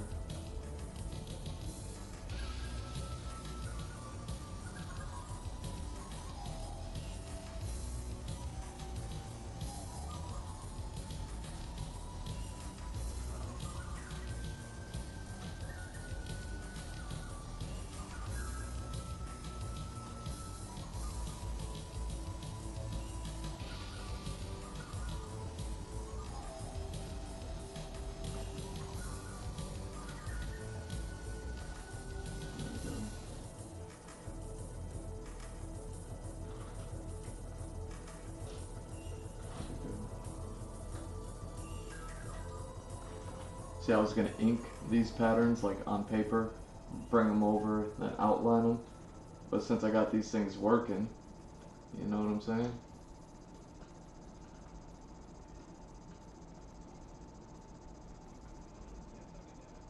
Alright, so how tall is this? Let's just copy that. And what's that? What's that? You. What's that?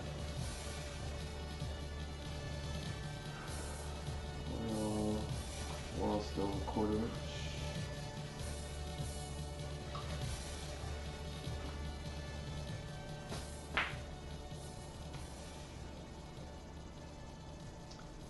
Alright, what else do I need?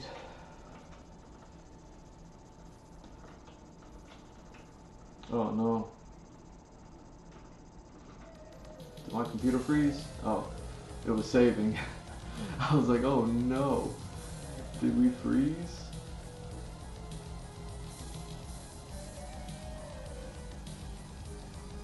Alright, so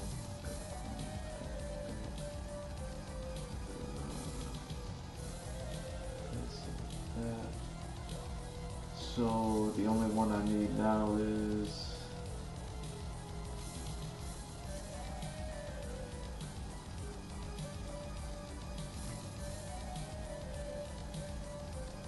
that one. Okay. I think that's enough, right? Like that's enough. That's enough. That's enough of the good stuff. I don't think I need more than 5, really. You know what I'm saying? So we're gonna do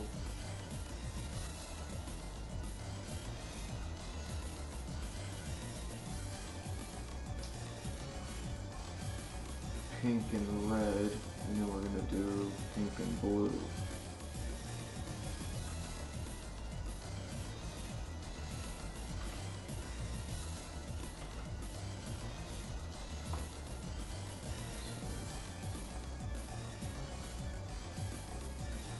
And then, yeah, I guess I could play. XSplit, come on. Come on, XSplit. You're good. You're good, XSplit.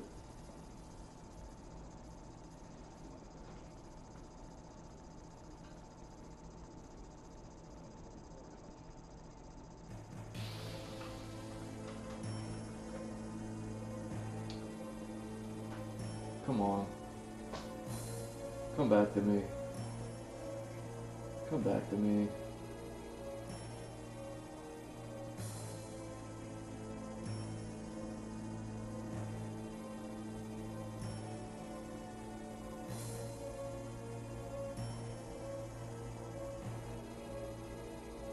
Okay.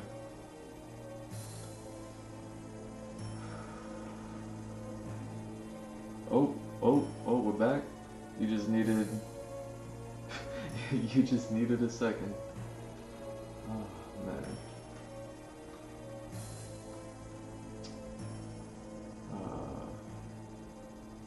Where was I?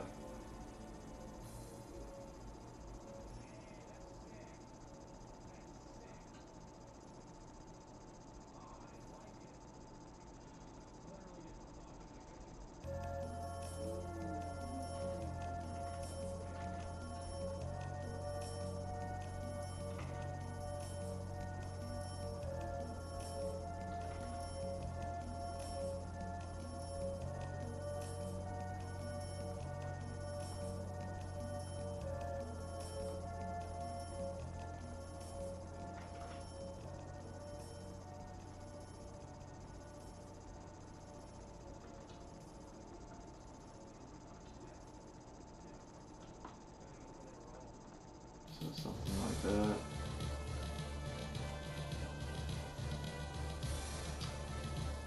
And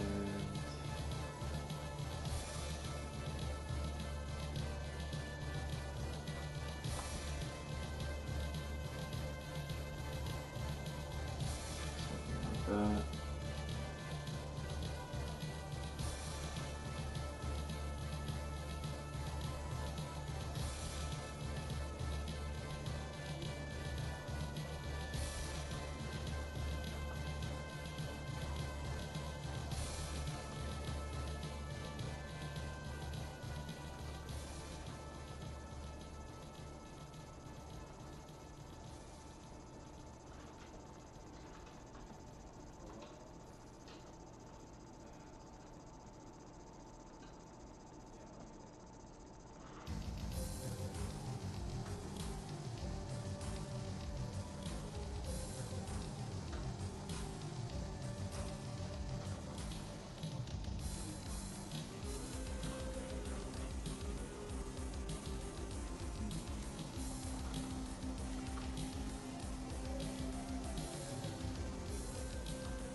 Okay.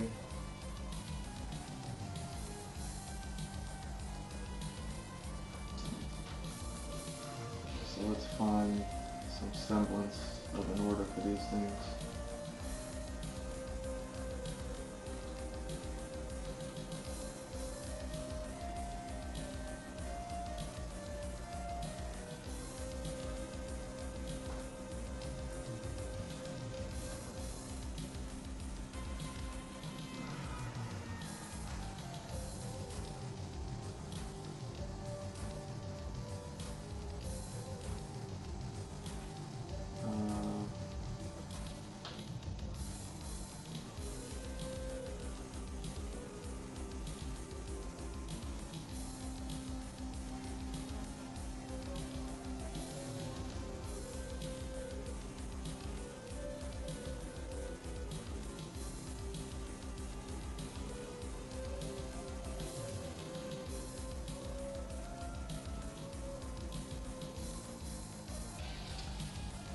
Okay, so we got that.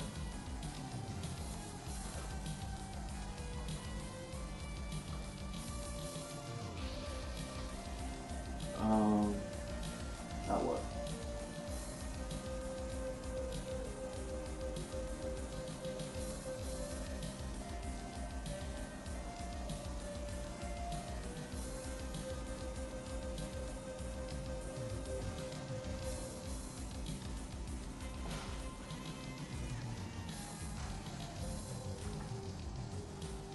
Okay. Oh, that's what I'm missing. I'm missing something over here. That's what I'm missing.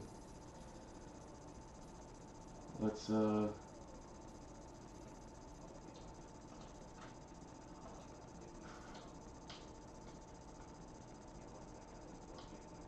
no.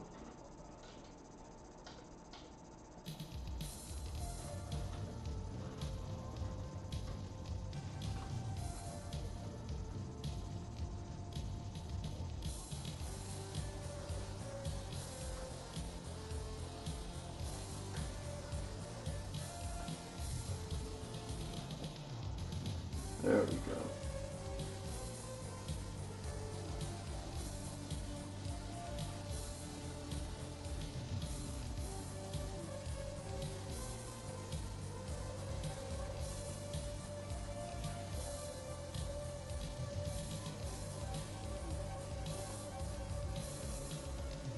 There we go. Alright, so we're all good. I knew I was missing one. I was like, there's something that's not here. Okay, so if you're...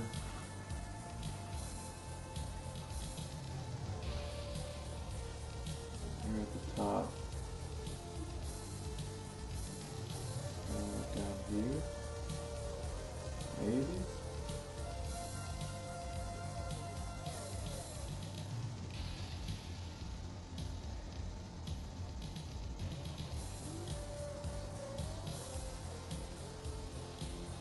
I'm just trying to find an order, you know what I'm saying? I could flip those around. That way to add a little bit of randomosity to it. Alright.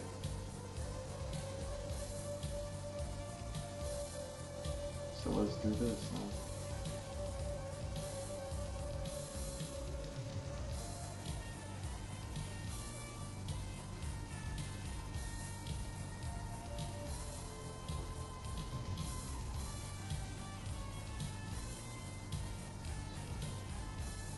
There we go.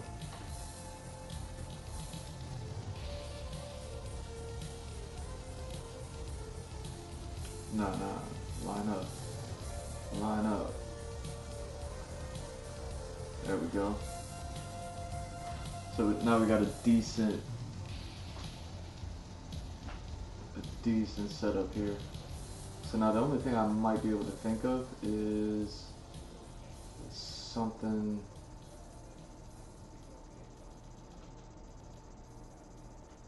I mean, something like this perhaps. You know what I'm saying?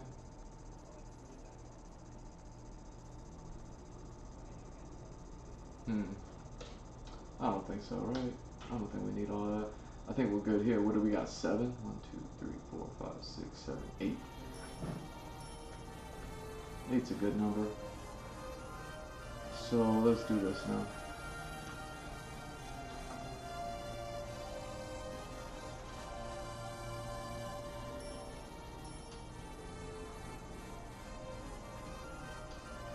Here, let's go.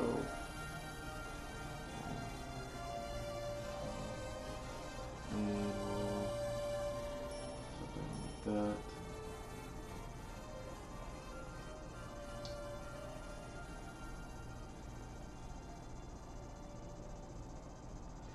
Huh. Should I get more? I mean, it's kind of spacious, and it's probably kind of nice, to be honest. I don't know if I need more in there. Yeah, let's get more in there.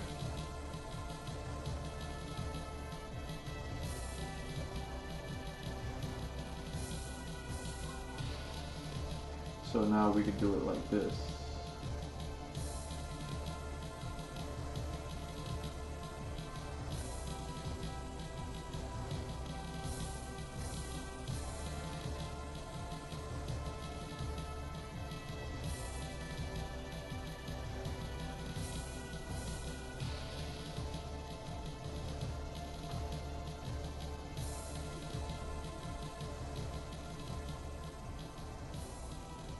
To the outside, right? To the outside. Maybe something like that. Now we got something like a balance.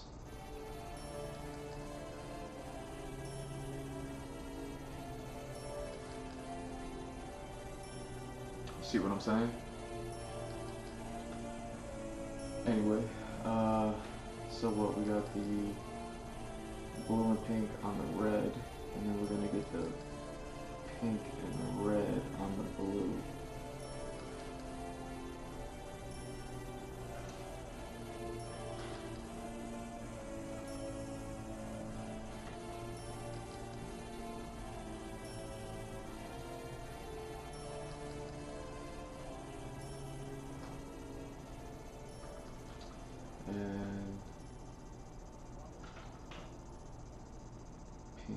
blue on the red.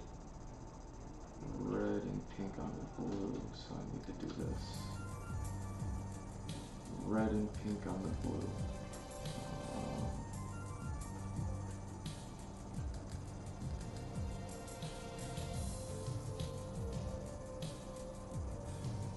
I think that's what I need to do. Just that. Okay. Okay. Put these here.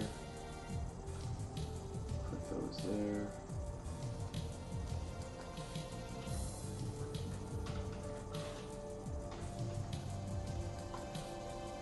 And you know, just in case, well, let's finish this part first.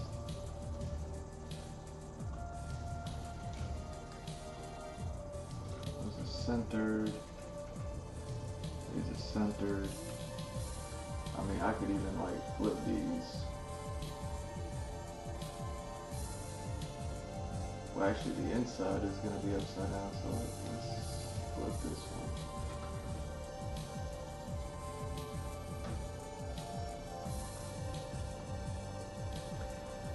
Alright, so now they're not even matching anywhere. Now we got a decent thing happening. Now, what do I want to do? Oh, I wanted to turn off the guides for you. Sometimes the guides can be distracting. Sometimes you just want to look at the, you know what I'm saying? But yeah. This is what we're working with right now. And yeah, definitely going to be doing the same thing with the cuffs.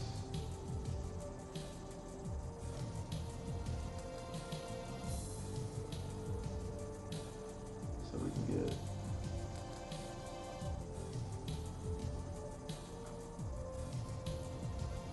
let's turn those guides back on because I know that bleed is kicking in. Oh yeah.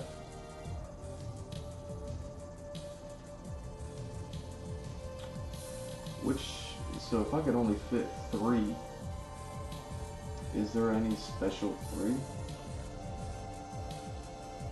I gotta rotate y'all.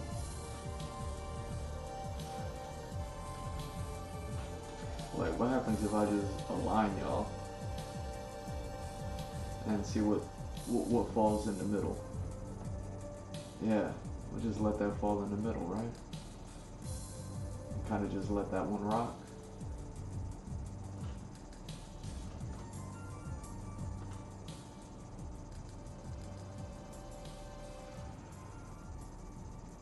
Which means we kind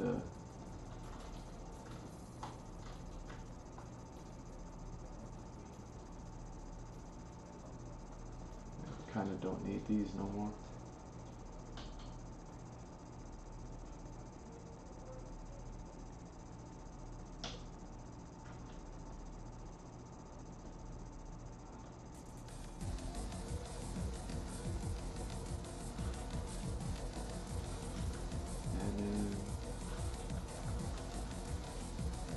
Hit them with the same.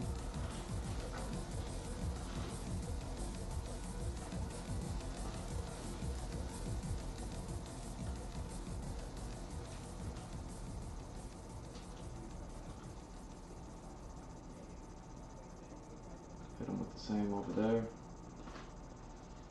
Alright, so now we got all the cuffs going.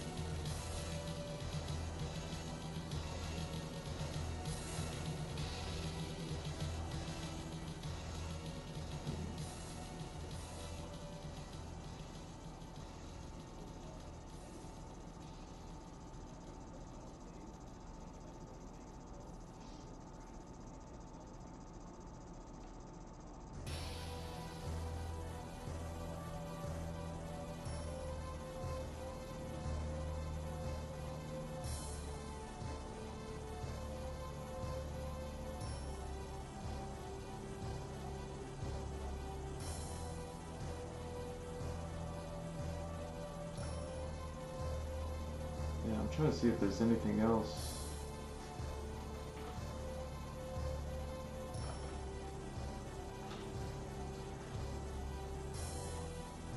If we can start drawing some stuff, I still got some time, you know what I mean? I'm kind of in a good place as far as all this goes. Well, ultimately what I want to do is obviously just like the last hoodie, is give y'all a nice big piece on the back, you know what I'm saying? And so that could be there. Throw my logo on the chest, obviously, but then within the that whole Argyle pattern, you know,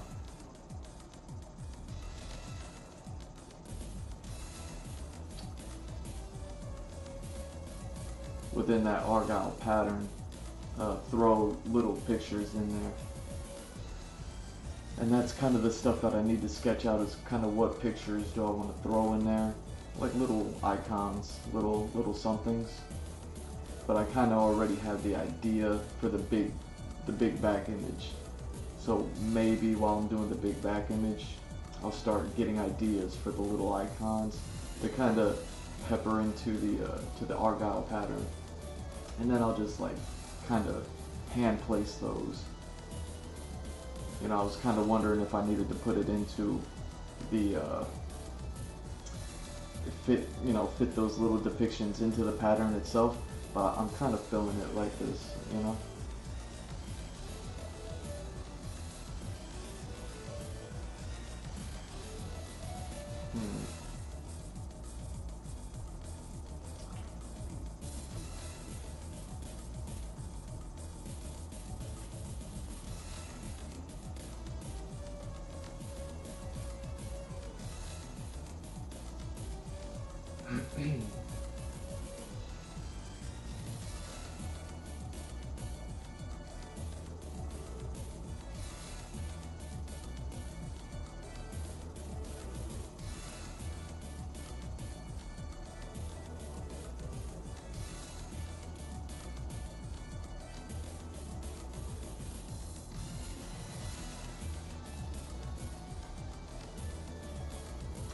Yeah, that's gonna be okay. That's gonna be okay. So.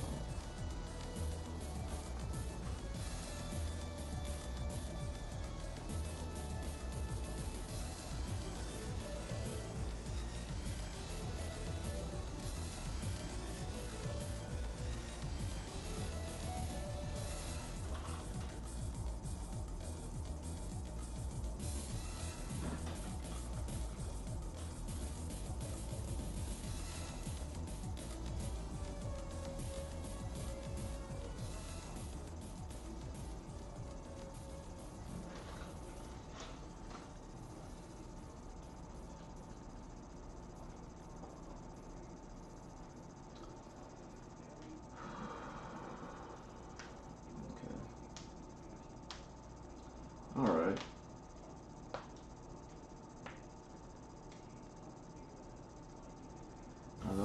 The only thing I kind of want to see now is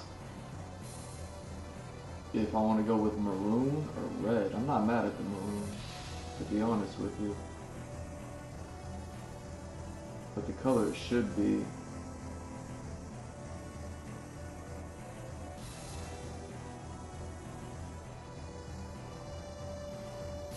I don't want to say the word should, but you know what I mean.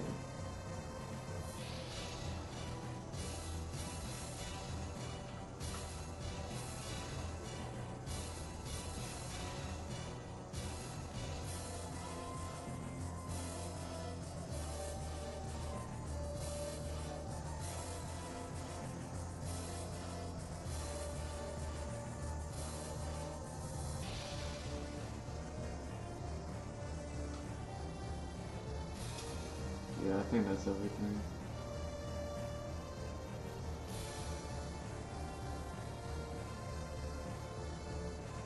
See what I'm saying? So like, if I was gonna go with the hyper red, or if I just want to go with the red on the inside of the hood, and maybe not the cuffs, you know what I'm saying?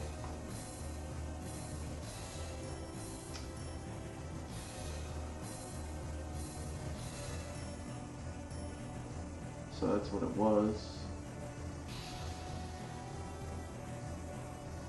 And that's what it could be. See, I'm not mad at it inside the hood, you know. Inside the hood, that might be fire. But I think on the cuffs, I kind of like that darker red color.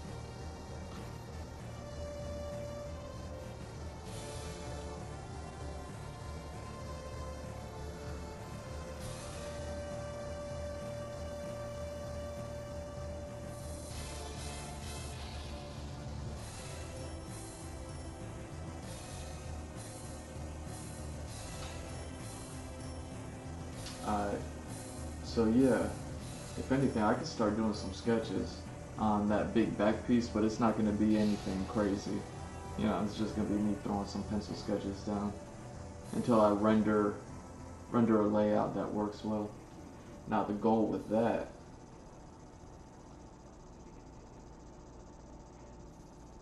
would be to fit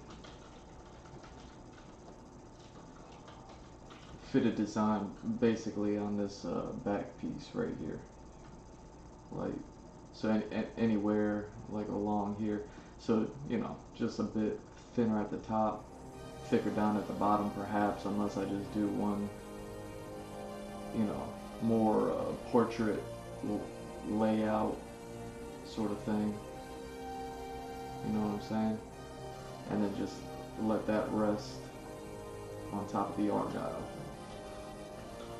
on top of that diamond pattern, you know what I'm saying? And I kind of got some ideas. It's just they're so rough in the head that, you know, these sketches is gonna be like kind of like garbage, you know, kind of.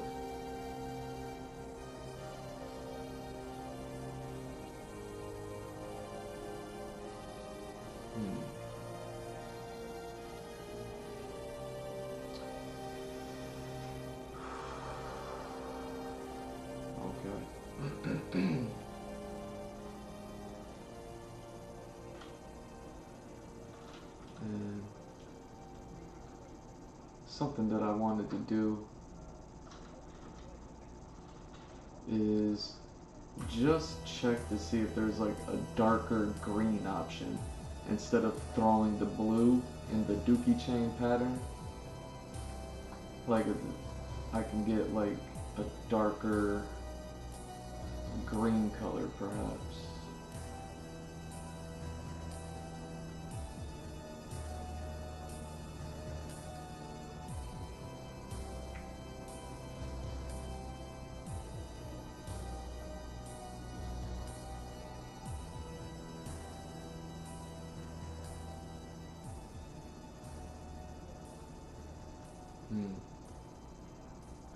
Like maybe something like that.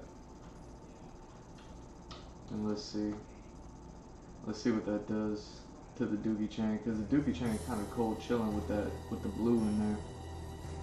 But you know, you kind of got to explore.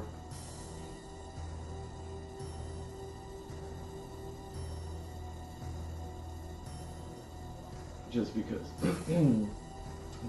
the green color is gonna go better with the gold, you know what I'm saying? But yeah, maybe not. Yeah, I like the blue. I don't need that.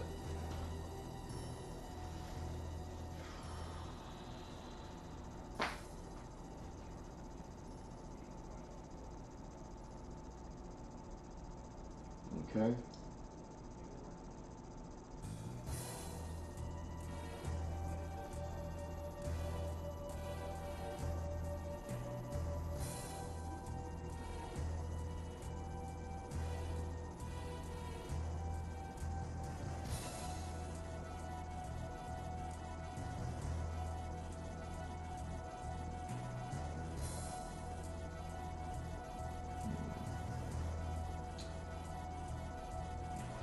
is that why the hood pattern is slightly off?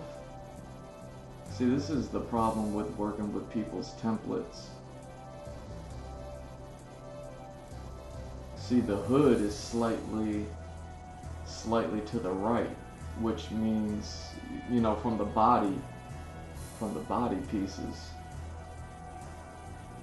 That's why, yeah, that's why that Argyle pattern is off by just a little bit.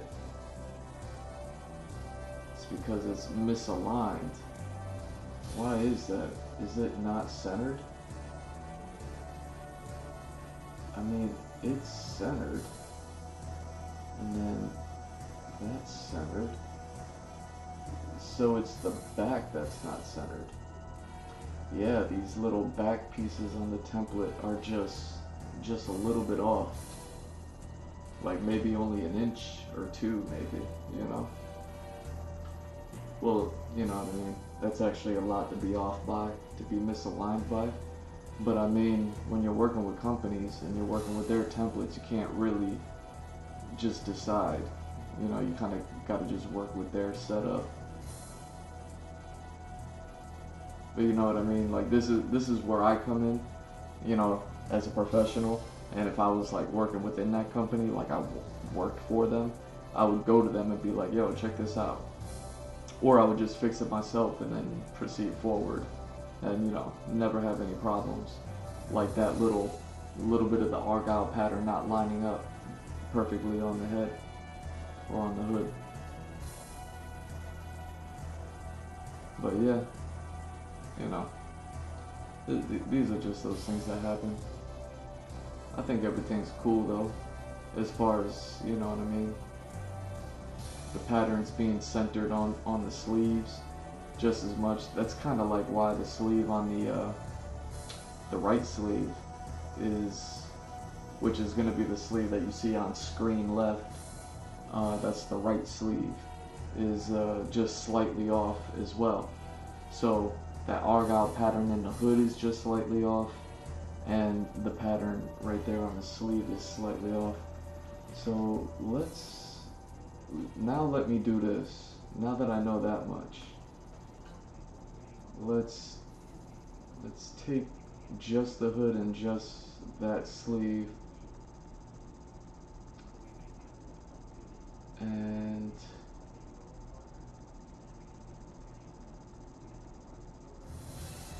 yeah, this one needs to go this way and that one needs to go that way.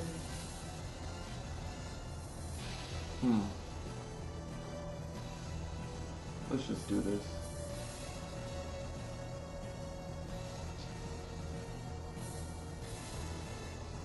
Transform patterns.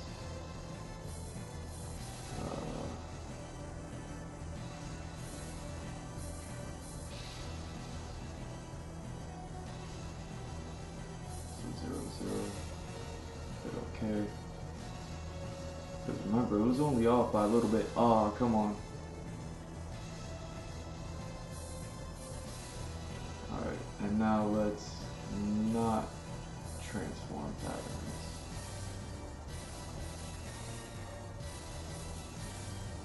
1, 2. I'm just gonna do it.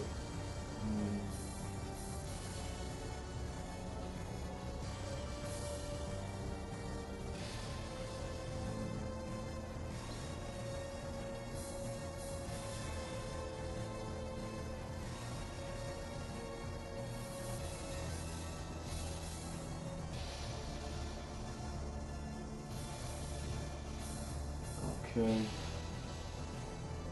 and now we'll start moving the patterns again. Oh, come on.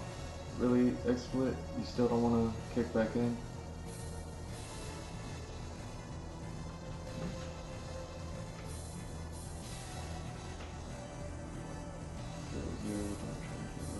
Okay. And now you are just a 1, 2, and you are, I think, 8 or 10.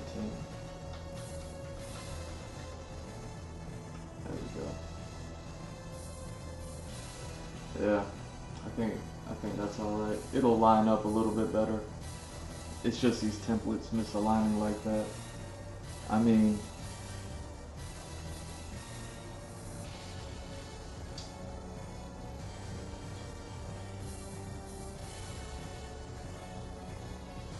yeah, let's go ahead and do this. Boom. I mean, we're kind of done with the digital portion for now anyways. So, you know what I'm saying? Let's go ahead and start drawing.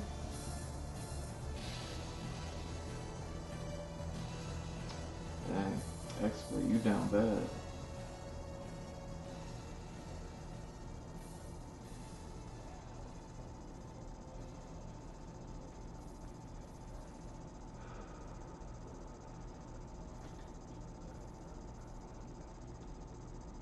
Let's do this.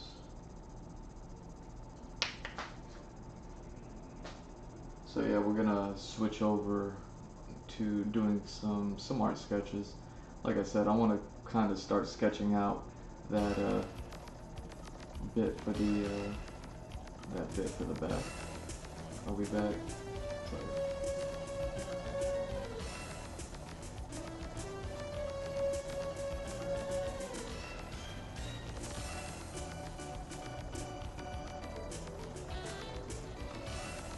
Alright, so we got that going, and this. Hey, that's from yesterday's stream.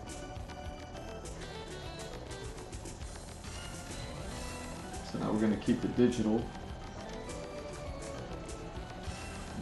going in the corner there, just so we can kind of see what I'm working on. Anybody coming in late, welcome, welcome. Man, what time is it? We got a little bit of time.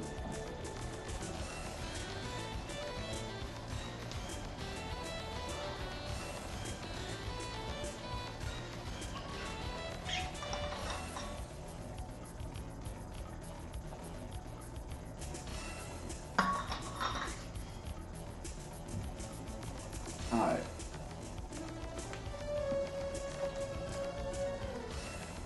What are we doing?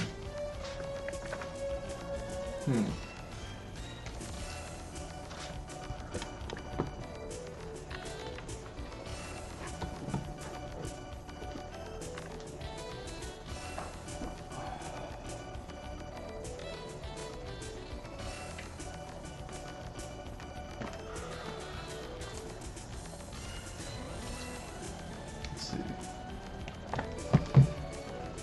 Got ourselves a little book here. So let's talk about it for a second. Cool book. I'm always talking about reading books, right? How we should all be reading books. So I kind of wanted to do a little bit of reading, you know, but actually reading a book this time. Not reading a comic book that I haven't read in a long time, that I realized didn't have all too much descriptors or narration, and it just had a whole bunch of dialogue with funky color direction to really have a hard time telling who's talking. Everything took like an extra second. All right. So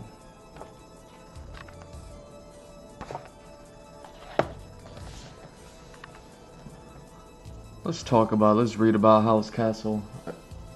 Y'all see the book in front of me. Let me see if I can get this, kind of get this nice for y'all.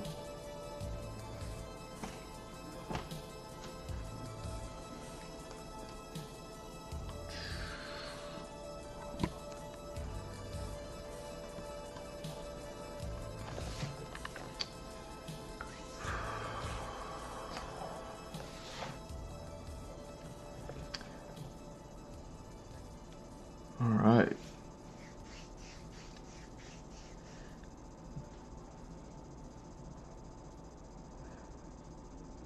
So, talking about what I want to draw for the back. No, I do not want to draw. Not even gonna make an attempt to draw a house castle, but I am gonna use it as some inspiration for what I do want to draw, because I do want to draw something. And yeah, I figured since I'm going through this and I'm gonna be using this as some inspiration here, I might as well read about it with y'all so that way I can kind of, you know what I mean, do what I do. So there's like 3 sections that I kind of want to point out directly, and this is the concept art page. Then there's a CG page where they talk about the CG stuff, and then there's the actual, I don't know, they got some like better renders than this, like, you know, this is beautiful and all, but this is all just the concept that kind of got the whole thing going, you know what I mean, when I guess Miyazaki was making the book, making the story. X-Split, are you cutting out again? Stop cutting out. Yeah, see, you got all sorts of stuff going on. You can see like the legs still had a, this was all very amorphous, very what was that god at the end of Mononoke, kind of like how like life coming to life over here, where actually ultimately ended up with some more like mechanical style legs and everything like that. So this is all cool. That's where all the concept art comes from, and that's where it goes. Let's read. Howl's Castle. The wizard Howl's moving castle, powered by the fire demon Calcifer. The noisy castle emits steam and roams around like a living creature. The castle is covered with houses, cannons, and other disparate parts, including ears and assorted junk.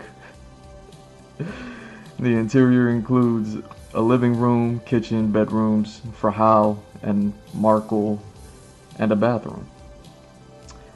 On this first page is, oh wow, the initial concept and drawing, so you can see how the initial concepts kind of go, right? Man, do I want to tilt this up some? Tilt it up some, so we're a little more center page than anything. So yeah, this is the initial concept, and now on this page, oh man, my bookmark slid out.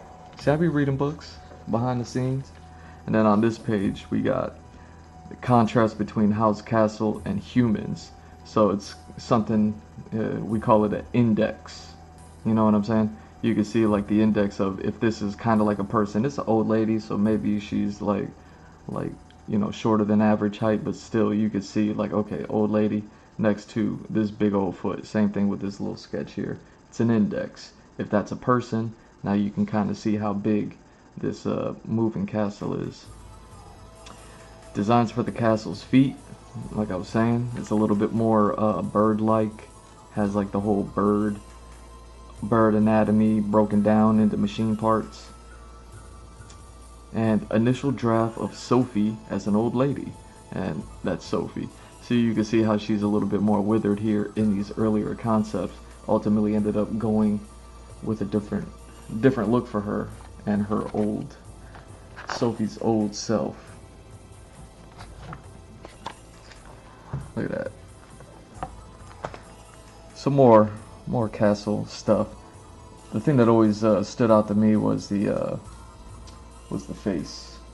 You know what I mean? The face in the front, and then kind of like those wings in the back, kind of almost looking like ears and things like that. And then even those 2 little like cannons almost being like antenna or eyeballs, almost like a snail, but then on top of that it has like those 2 little circle houses, whatever they are, almost look like additional heads to the face. So it's almost like 3 heads stacked on top of each other. If you know Spirited Away, you know those the witch's little 3-head little goons that she got, those little 3 rolling around heads, you know, something like that, where you have like the face and then those 2 heads stacked on top of it. You know, it probably got a little bit of that from there. Like you can kind of see that here, the original face, the second one up top, and then the one on top of there, and those cannons kind of operating as the eyes for all those faces. So I always saw that, but I never really like took a real good look at the castle, right? But still, some really... Alright, we're getting into the characters. Don't care, don't care, don't care. I know this is a beautiful book. It got a bunch of beautiful artwork in it. That's why I got it. But yeah, check this out. So, in here they're talking about the CGI, how they put together the house, castle, and all that good stuff.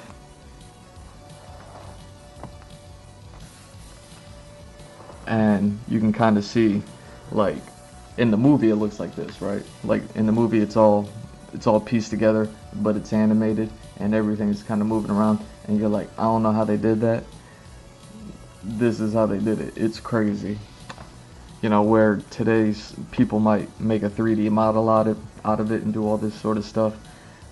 What they did was a little bit more, I don't want to say like flash animation, but it's something like some flash animation where you take a piece and you kind of just animate a piece, but then you take a whole bunch of pieces and then you animate them all together, kind of like a body and arms and a head, you know what I'm saying, legs, like the limbs and the body all being their own pieces, and they may or may not move in flash animation, but then you assign an animation to those individual pieces, and now you have a character that moves, and they're moving in flash animation, stuff like that. That's exactly pretty much how they did the castle. They created these planes, and as you can see here, it was a whole lot of planes. I don't know how many pieces, if it even says. Exploded layout. I didn't even know that that's what you call it, an exploded layout. That's awesome. Of the complete parts, these were pasted. These were pasted onto the polygon plane with 3D CG software called Soft Image. Whatever. But yeah, so they took all these pieces. They're all separate pieces, but they all kind of function on their own. And then because they're not exploded like this, they're all together. It kind of looks like the whole castle is alive. That's how they kind of created that whole thing. It's pretty cool, right? So let me read what they're talking about here. This was my first film where I concentrated on a character's movements. Director of digital animation, Mitsunori Katama. I don't know, these two A's side by side like that. I don't know if it's Katama or Katama. I don't know, maybe somebody who speaks Japanese can help me. In keeping with the film's title, Howl's Moving Castle, Miyazaki explained to me before I began working on the film, the story won't work without the castle moving. True. The castle isn't just part of the background, it's a character. True. So I want you to treat it as a protagonist. He also told me we'll be using lots of CG in this film, which I had already assumed for the castle's movements. We still didn't really have the technology to move Sophie or Calcifer, but I thought it might be possible with a castle. Nice. Oh yeah, that is interesting. In all our previous films, CG work primarily revolved around providing movements for the background art. But as I worked on the recent films such as Princess Mononoke, My Neighbors, The Yamadas, and Spirited Away, I increasingly felt the urge to create more dynamic movements. This was my first film where I concentrated on a character's movements. There we go. My experience in approaching the castle as a character to create its movements made me realize how interesting characters can be. You know, that's kind of like that old school stuff. You look at those old cartoons, like Popeye, the way Popeye walked, the way Olive Oil walked, the way Pluto walked, Pluto, whatever his name is. Like those characters back in the day, like every character kind of had their own thing. You know what I mean? Less so these days. That's what he's talking about. You know, Howl's Castle is an extremely unique character. So this guy was really learning learning that from there, being like, oh man, you see what I'm saying. Of course, Castle's personality, as if it... Wait. Of course, I wasn't working on a real human character, but I had to approach the Castle's personality as if it were human in order to express its human-like personality. The performative aim, in other words, the acting in each scene, was incredibly important to my work. I wasn't all that interested in the characters until I took on the assignment, but now I understand what people mean when they praise character depth in a film. What's this little note say on the side? How's moving castles depicted as a character? When Sophie encounters a castle for the first time, its movements convey the impression of being scary. But once it stands still, it looks like a little inviting. The castle's leg movements were a combination between the reptilian walk of a lizard and a CG walk cycle. Of a lizard, that's interesting. The close-ups for the legs were animation, and the long shots were CG. Dang. Okay. Oh, and then they even got like a little bio for Mitsunori Katayama. Born in '64. Yamaguchi Prefecture. Okay. Sweet, let's get on with the CG Works 1 by the digital animation staff. Processing for the castle. As soon as it became clear that the castle's movements would be created with CG, I recalled the rubber multiplane we used for the Omu in Nausicaa of the Valley of the Wind. I had in mind a perfected version of the rubber multiplane for this film. I don't know what the rubber multiplane is, yo. But the previous rubber multiplane had many limitations. For example, not only were the movements for each part in the same direction, they could only be parallel. I had a feeling CG would add something fuller, enabling us to create movements where the castle would nearly fall over or open up like a fan. Also, any large movements would look flat, so I broke the castle down into many parts, making sure the cannon-like eyes on the castle's face looked three-dimensional, poking out like tubes. Nice. I also didn't want the castle's movements to be restricted to simple stretching and shrinking in the usual rubber multiplane style. Okay, that's kinda like that old Popeye stuff. I wanted the movements to be much more dynamic. When I first looked at the concept art for the castle, it looked like a pile of junk. The image reminded me of the accessories dangling from the mountain climber's backpack, so I thought of having the junk move as well. So a whole lot of secondary animation, that's what that means. I would first create the movements. Secondary animation, what he's talking about, the back, like things hanging off the backpack. Like, let's say, I don't know, you go to a convention, you see a bunch of people, they got bags, and on their bags they got things hanging off of the bags, whether it's like a little, like a keychain, or if it's like a gashapon figure, if it's like a doll, something like that, like, you know what I mean. Though people that have those things hanging off their bags, girls that have it hanging off their bags, things like that. And yeah. So those things hanging off of the bag create a whole lot of secondary animation where the bag itself is moving, whether it's like moving on your body or whatever it is, or you're carrying it and it's moving. All those little things hanging off of it are gonna, you know what I mean, move secondarily to that and move accordingly, you know what I mean, to the main body mass. So yeah, that's what he's talking about. So yeah, he saw it as a pile of junk, but all of it would kind of like swing and sway as the machine moved, and you know what I mean, if you ever seen the movie, they did it. I would first create the movements for the main body and then have these other parts swing out of the sync with the main body of the castle. Look at me. Miyazaki at first wanted to try out a castle with 10 legs. In the end, the task would have been too demanding. It turned out 4 legs was quite effective already, so we decided on 4 legs for the castle, thank God. We first began with the layout, breaking the castle down into each part based on Noriko Takaya's harmony processing that would make the castle come alive. Taking into account the castle's movements, we would break down the harmony into data while analyzing each part's structure. There were no drawings for the joints or overlapping areas between the disassembled parts. Those areas were touched up with the stamp tool in the Photoshop according to the movements of each part. That was how I completed the individual parts. Nice. What they're saying is when they took all these parts here and they brought them together, you know, so that way they weren't exploded. They were, you know what I mean, all together in one piece.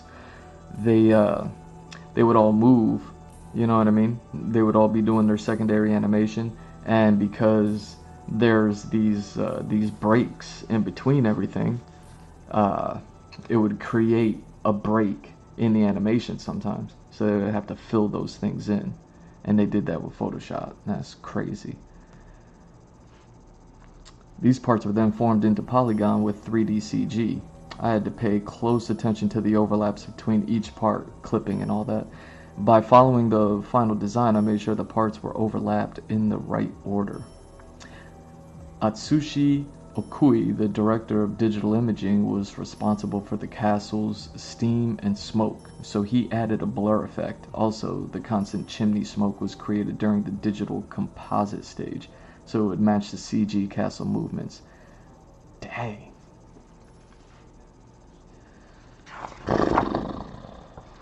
Interesting. I just wanted to read some stuff about Howl's Castle, that's all. You know what I mean? I'm not going to read this whole book for y'all like right now, but you see what I'm saying. Let's see what these little things say. Determining the center of rotation in order to convey the most natural movement. The software provides a graph analysis of the castle's movements. Oh wow. I don't know if you can, yeah, you can see it down here. The castle's legs created by CG. Layering provides texture, and software generated outline is laid over, completing the legs. Wow. Wow. Yeah, I can't believe they wanted to go 10 legs. Like, this is what's crazy about 10 legs. There really ain't no animals with 10 legs. You know what I mean? Like, we got spiders, they got 8 legs. And then you got like centipedes and millipedes, they got like 100 legs. You know what I'm saying? So it's like, how would something move with 10 legs? Would it be more like a spider, or would it be more like a centipede? You know what I mean, for instance.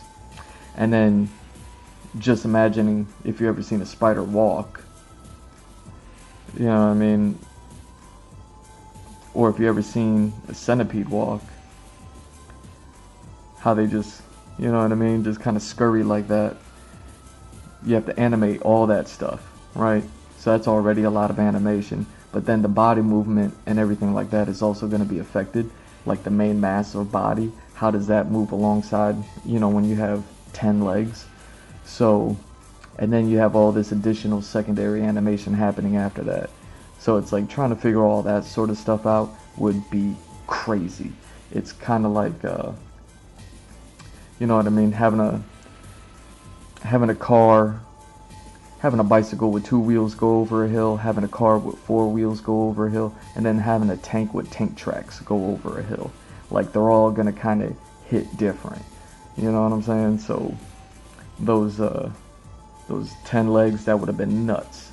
And yeah, I'm kind of happy they went with the 4 legs, so that way it was a little bit more slow, a little more clunky, give everything a nice weight and like swing and sway to it. You know what I'm saying? Like, that's good. I'm glad they stuck with 4 legs. And yeah, we got some decent illustrations of the castle here. So that's what I'm saying. You have like the one face here, but then you got like these right here that were kind of like the additional heads on top. And I always thought about those three-headed things from Spirited Away, and and the front of this machine as like, oh, that they must have like kind of took that from there.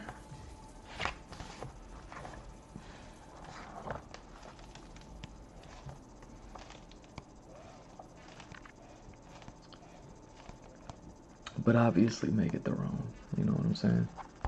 And then yeah, we got just some decent shots of the castle. I think these are the ones I kind of wanted to look at and really get the inspiration for what I'm gonna draw. And no, I'm not drawing a house moving castle. That's crazy. But this is a really good picture. Like, you could see it. It does look monstrous. You see what I'm saying? Like, it's so good. I always loved how just houses were hanging off of it. I never even really described them as houses. I just thought they were like bits of one big main house. Like, there were more like rooms or corridors of a house rather than separate houses. But yeah, now looking at them where it's like, nah, this was a house, that was a house, that was a house, it all just kind of came together. And it's like, oh dang, that's even crazier. But yeah, that's a good shot of the castle. I saw some Lego sets recently that has like Miyazaki Lego sets, and they got two of them. They got like some blockheads, like scale version of House Moving Castle, which is only like, I don't know, 100 pieces, not even. Maybe it's only like 50 pieces. But you know what I mean? It looks so good, even with just like those little bit of pieces. And then they got the giant one that has like all the pieces, probably like 1,000 pieces to put that Lego set together. Though out of all the Miyazaki Lego sets I saw, I was like, House Moving Castle is probably the dopest, for sure. I gotta go see how much that small one costs. I can go buy that small one. I'm sure I can't afford that big one. They got any descriptions here? Trip to the lake. When she learns how Calcifer powers the castle movements, Sophie commends him. Your magic is amazing. I'm really impressed. She did say that in the movie. Calcifer is enthused by the rare praise. Okay, so on the first page, the glacial snow mountain overlooks House Castle moving along the ridge. Yeah. Sophie views the valley below from the castle's window. Yep. Oh, that is a good shot.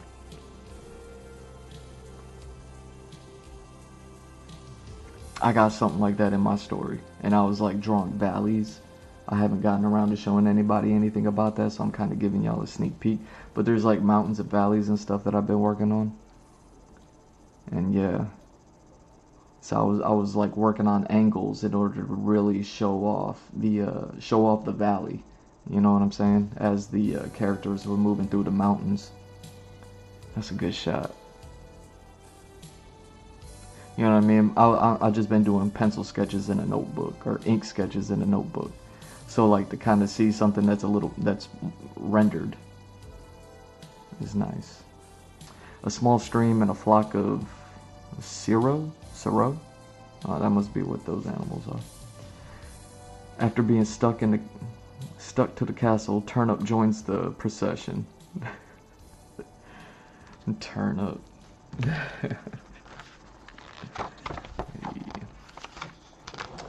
Yeah, you got some good shots of the castle here.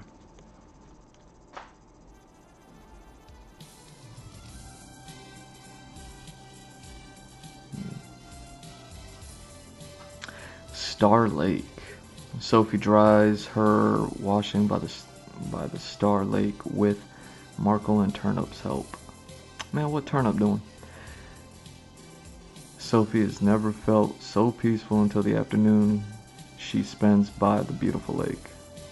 Has never felt so peaceful until this afternoon she spends by the beautiful lake. There we go. Yeah, that's so cool. Almost looks like, you know what I'm saying, like the Great Deku tree or something. Kind of resting like that.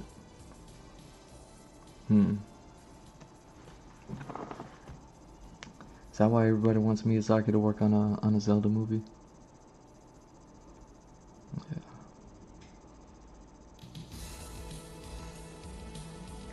Yeah, all that beauty on the setting of a war. That's crazy. Man, Turnip ain't doing nothing. He's just standing there.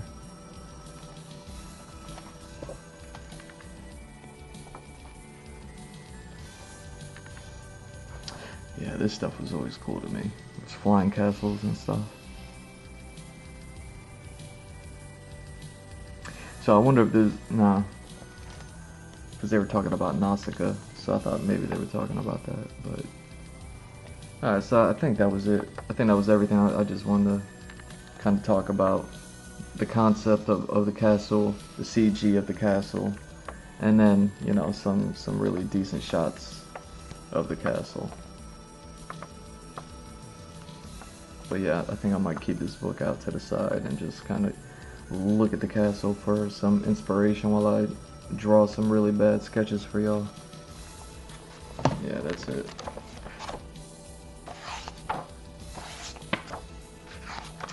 Yeah, I really like that shot right there. That's a really cool shot. That one's dope. That's almost what I want to draw, but that's what I sketch for, so we can go ahead and figure this out.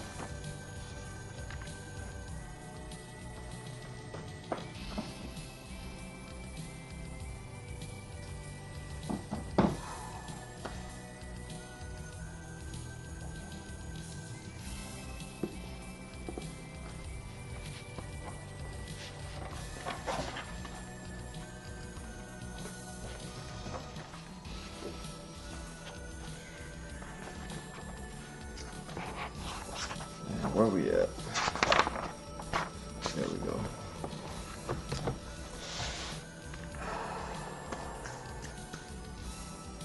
Alright.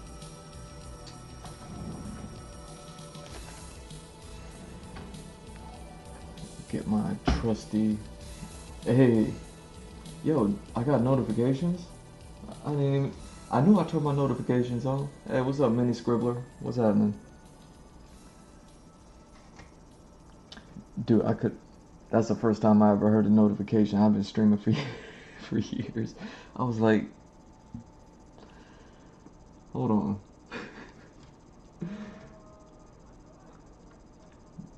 Thanks for subscribing. Thanks for all of that. So yeah, like I was saying with the digital part, at least the first stage of the digital part done, and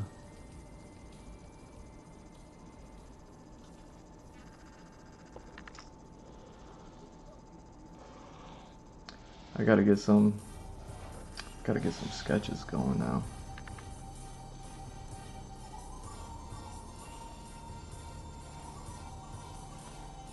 Well, that's cool. It's cool to know that the notifications are working, because I be getting some followers, right? Like I get the email, like notification, and I'll be like, yo, my notifications aren't going off in stream then, because like whatever. But maybe people just aren't subscribing while I'm streaming. Maybe they're doing it like afterwards, watching a VOD or something. So thanks to y'all too, you know what I'm saying? I never really kind of address y'all, but it means a lot to me.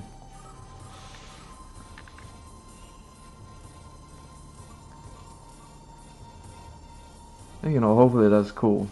You know, just reading the book for y'all for a second, giving y'all a little bit of insight. You know, letting y'all kind of see these concept art books that I have. I never really knew how I was gonna be like reading on stream, but I just knew that I wanted to do it. So maybe that's a cool way. Anytime it's relevant to the artist process that I'm doing on the stream, then we can go ahead and do it. When I got like an hour left, yeah, I'm only gonna get a few sketches in. But you know, we'll do it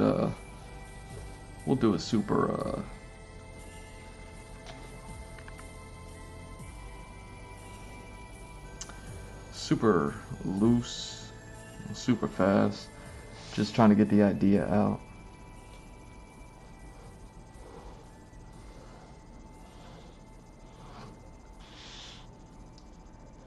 And you know, I may not actually find the final form, especially with only like an hour left. Like I was saying when I started the stream, I didn't even get around to doing my hair today. I was doing a million other things. Pixel. Yeah, thank you. Thanks for being here. I was like, oh, she dipped out.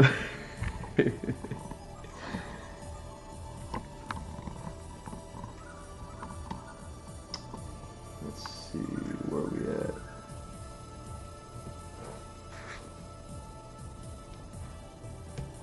Over here.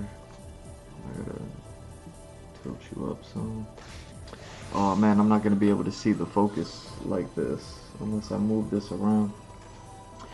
So, just to reiterate, we are working on something that is ultimately going to be on the back of this hoodie. Now, something I didn't really take into consideration the first time around was usually I just form fit it. You know what I mean? So the back of the hoodie this is a square, right? It's a little bit more rectangular, so we can kind of taper in the side, right? But then it still has the shoulder and the collar cut. So you kind of have like the shoulders, the collar, the shoulder, right? But then you also have the sleeve cut. So then you have the sleeve cuts, and I'm just kind of like eyeballing it. I can go ahead and on the digital and get more precise measurements, but since we're just sketching here, like it's not all that important, you know, as long as we have like the center line for the most part. And then that's the back of the hoodie. So something that I don't think I really took into consideration when I worked on the first piece, I kind of just I did one sketch. Here, let me find this book. Somebody help me find this book. Where is... Did I put it in here?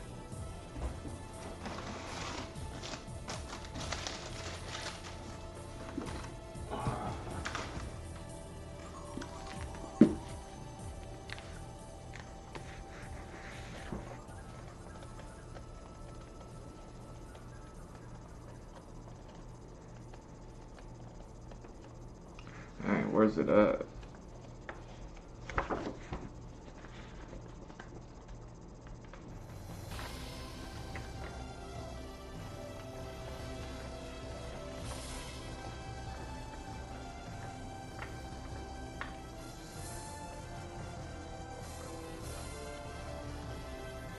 Oh, dang. Where is it? I can't find it.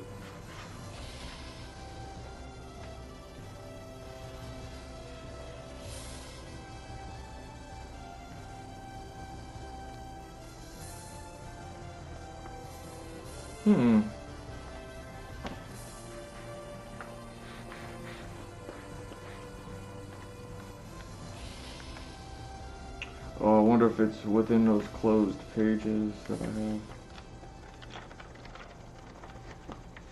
Oh well, I can't find it. But essentially what ended up happening was I just drew one quick sketch, but it was because I actually had the idea. And now I'm kind of just now formulating the idea. Where are my erasers at?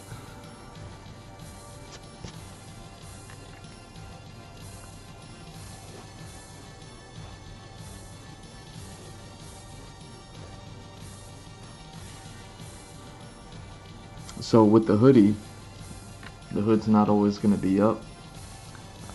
So obviously it's gonna kind of come down a little bit more. So it's best to kind of create a safe space where you could have the design go up there, but you don't want anything important to really go up there. And when I did the first drawing, I was kind of showing it on the stream earlier of the last one that I did. Kind of had the samurai like this with his hand up there, and I was, you know, hand, hair, the face, like everything was, you know, nothing too important, but you know, the face and the head and the hair and all that stuff is kind of important. You don't want it to get too cut off. So, you know what I mean. Now, second time around, just want to be a little bit more cognizant of that. How we looking? We zoomed in enough?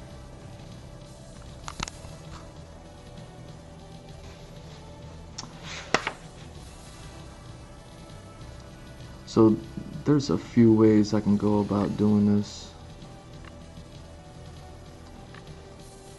So let's just play with some ideas. And so we can go like this, right?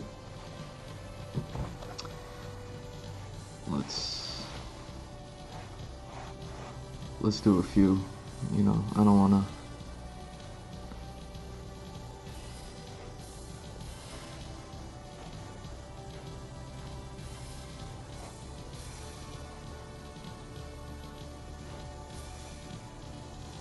Let me see, how does this look? Yeah, it's more or less right.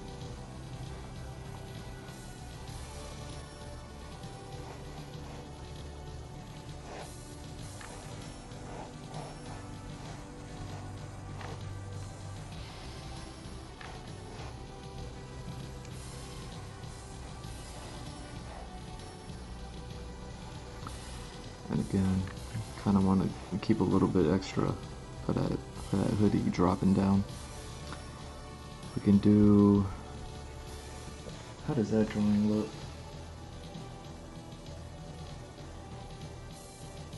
Oh yeah, that one was mean looking.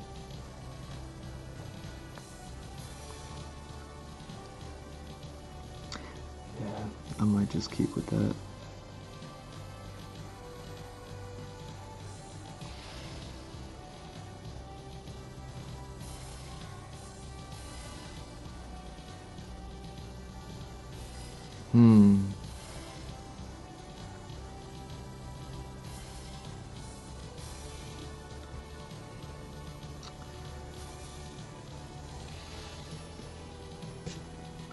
Yeah, maybe something like this instead.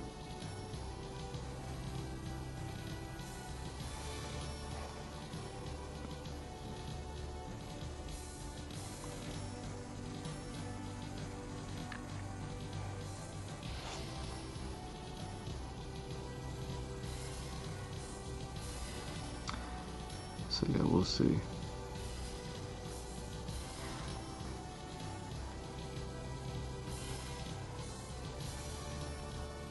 So what am I doing? Kind of just got a head and some spine action going.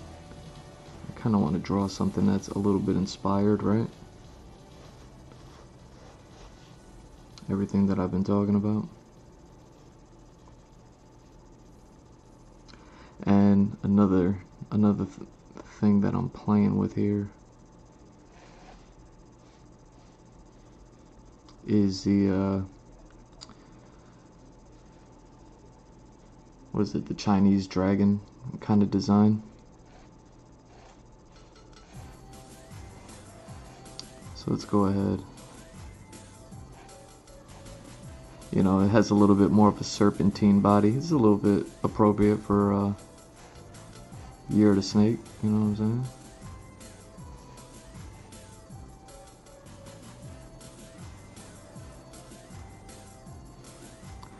So it kind of get the shape of the body right, you know.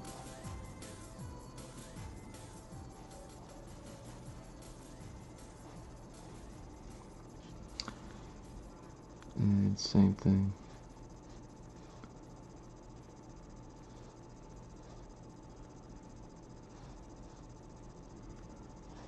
go.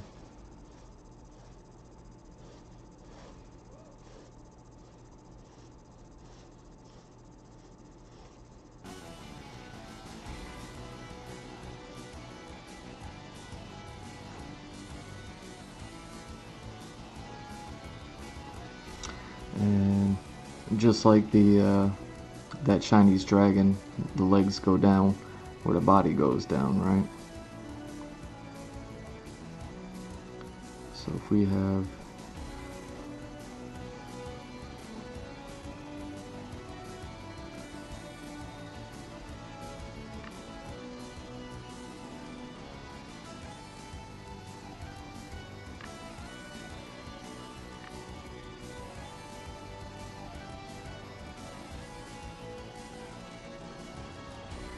so you can have this limb, this arm, kind of cutting back and then cutting back down, right?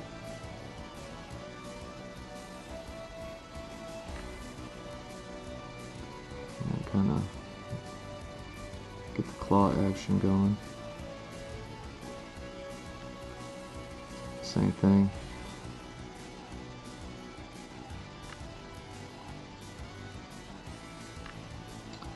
And then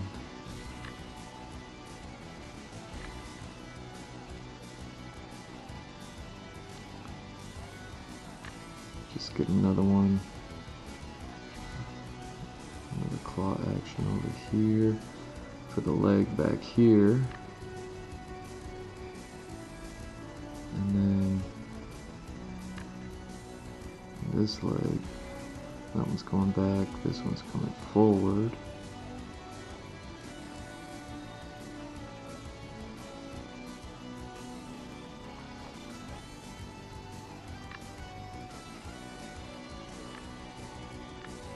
There we go. More. Got those, and then yeah, this arm is going back, so this one's coming forward.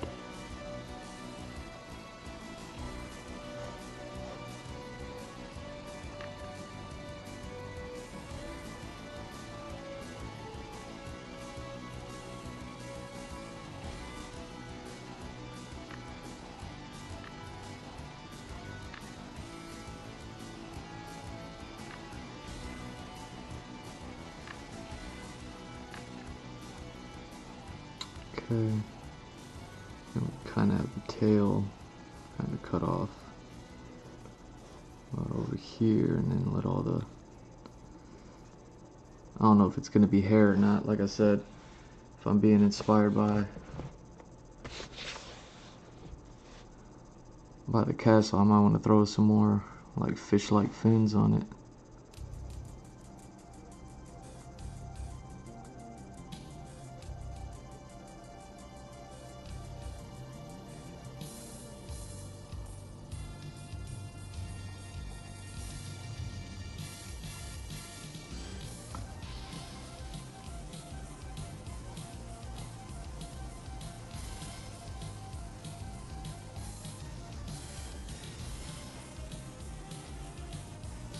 That.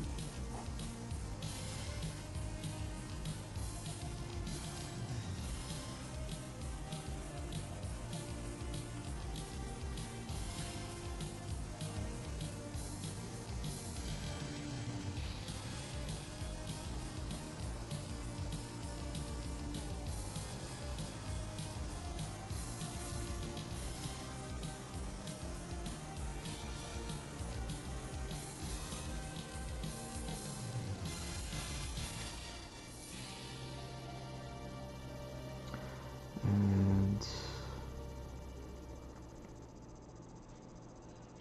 see, are we good?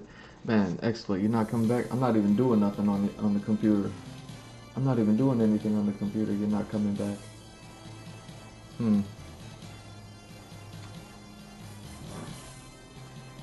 do this.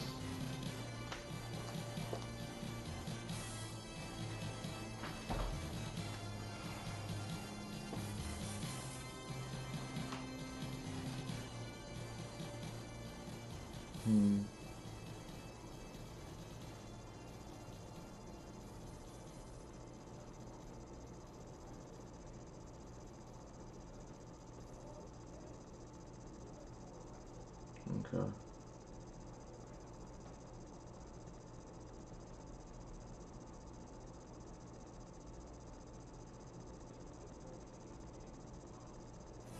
Okay.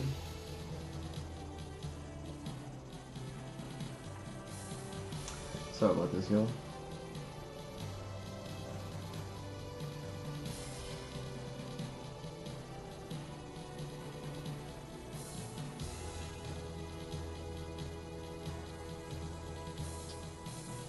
But let's go this way with it.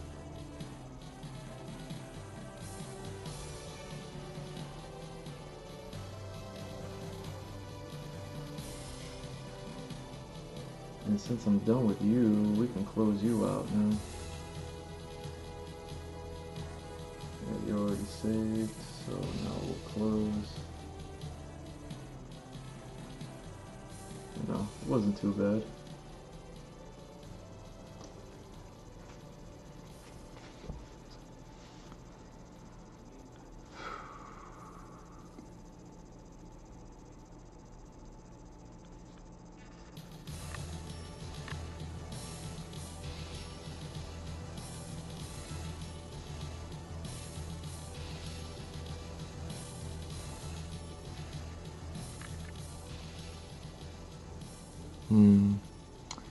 So do I want to go this way with it then?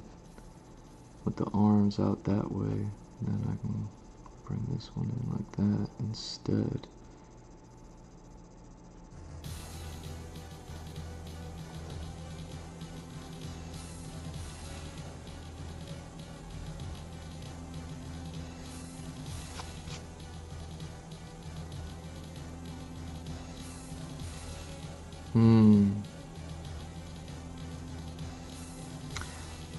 Yeah, that was not going like how I wanted to. But I also knew I was gonna end up drawing a bunch.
Yeah, I'm gonna have to do.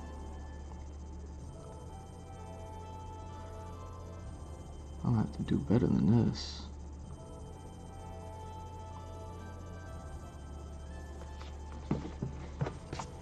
I'm gonna have to do better than this.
Yeah, see, I knew this was the part that I was not ready for.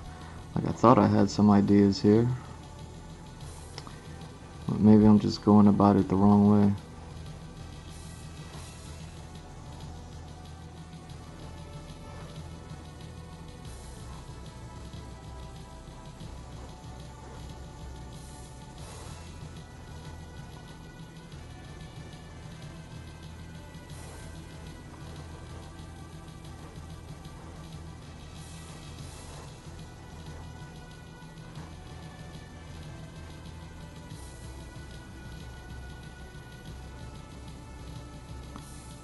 Oh, wait, 2, 3, 4, yeah.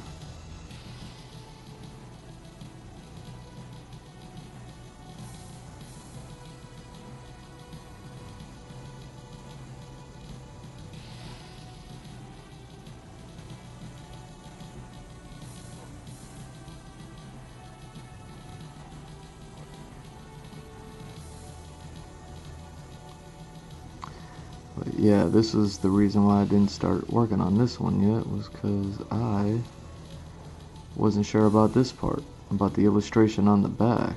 But I was like, man, I really want to get the digital part going. So at least I kind of have that one in the tuck. Wow.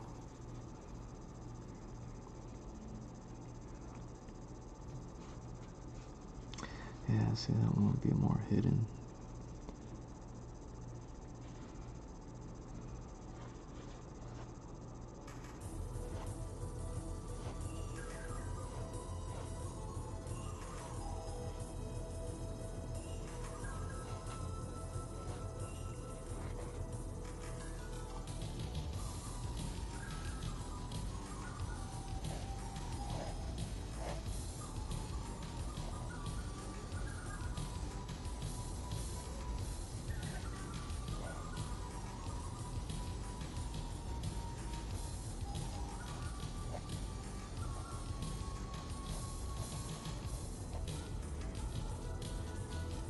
Hmm.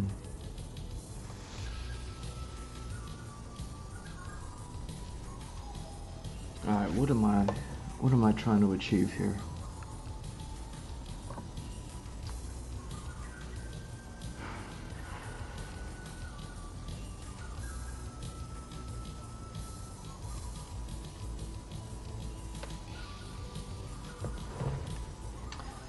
What am I trying to achieve here?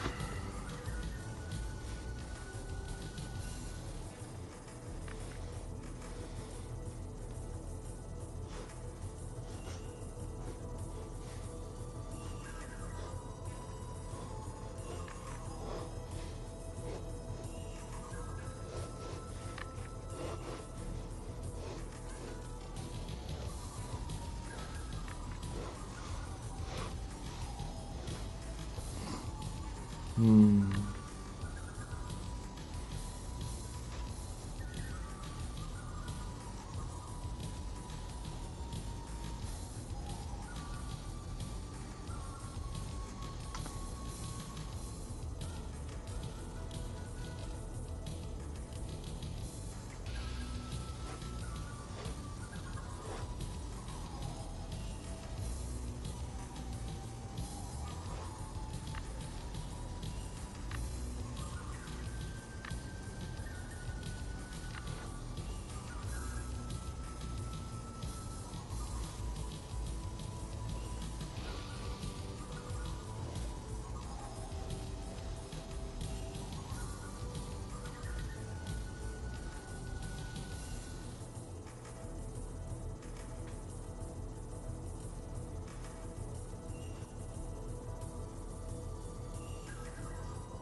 Do I need to make it more serpentine? Because I feel like I don't. But what happens if I do?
Yeah, so that one will be pretty much hidden. If anything, it might be out here and making this arm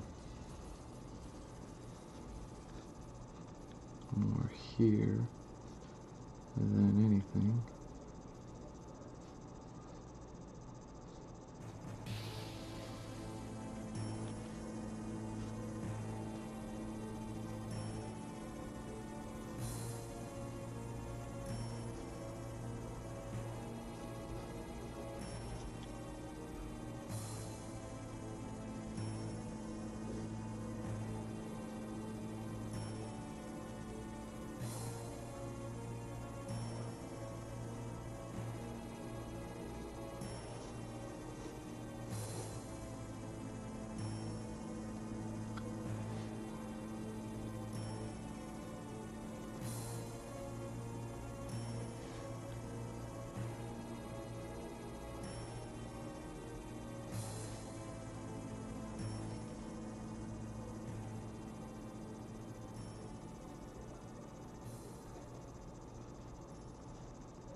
My bad, y'all.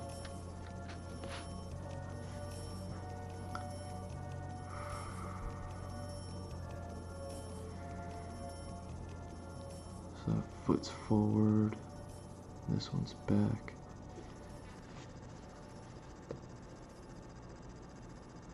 Man, what am I looking for? Let me check this. Let me check this really quick.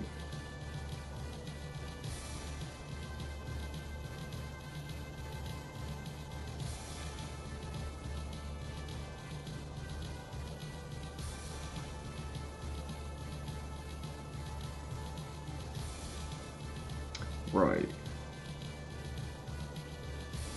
Right. I mean, it's essentially the same, so I'm right. Okay. Is that what's happening? 1 2 1 2? It's a 1 2 1 2? Serious?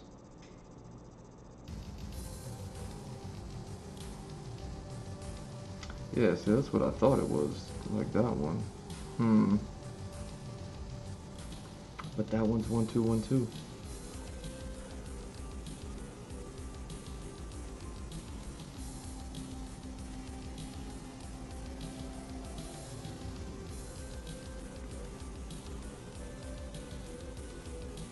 Yeah, that one's also.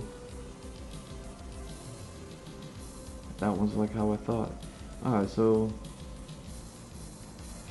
it don't matter. A lot of it goes 1 2 1 2. But I'm not trying to go 1 2 with it. Yeah, so when they get extra funky, that's when they break the 1 2 1 2 pattern. Okay. Okay. Man, is that what I needed to do? Is that what I needed to do? Yeah. I know I'm talking craziness. Don't mind me.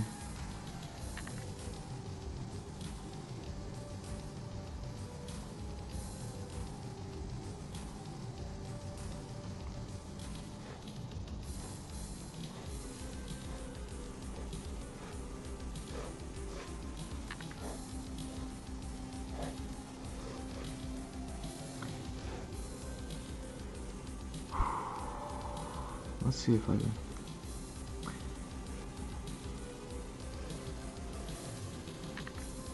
Alright, so we got.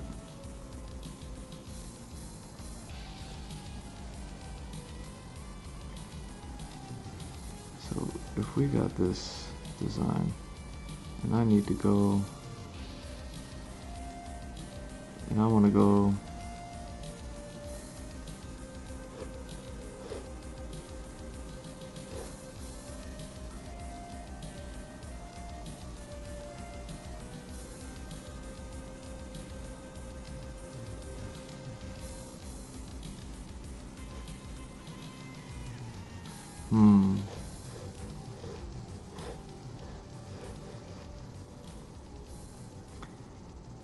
see.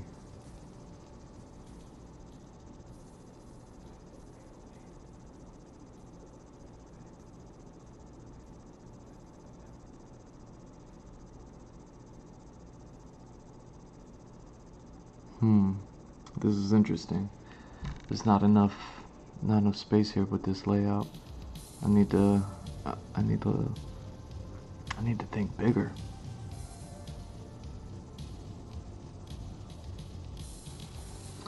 Okay. Okay.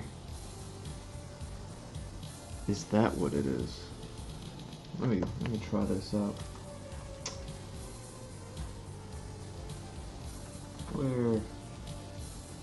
Where are you? There you are. Okay. So, in order to do that,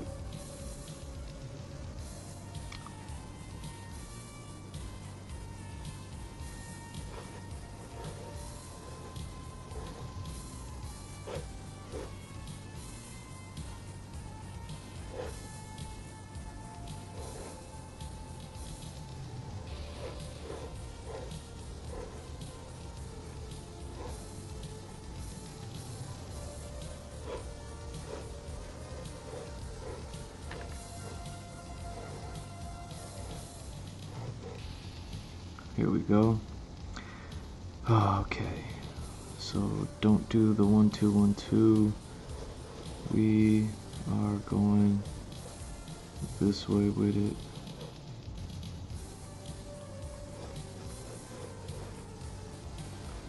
So we're gonna do this, and we got all that going, and then we're gonna go here with it.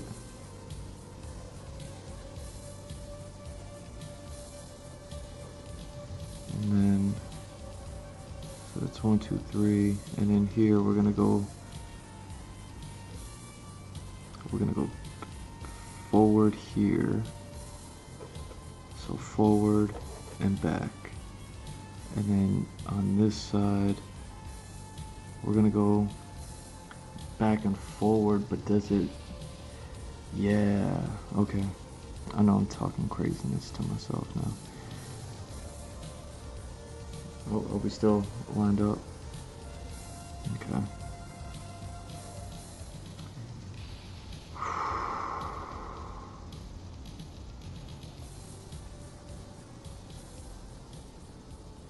Okay. So forward, back, and this one is going to be back, forward. So, and it goes the same.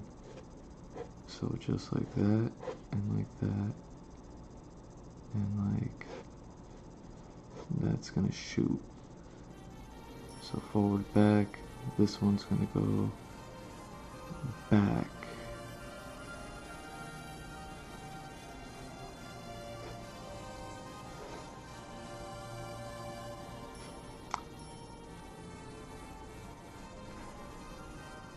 And the one here is going to go forward. So where does that go?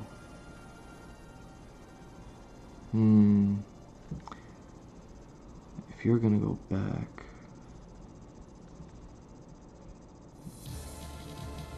then you need to come in some.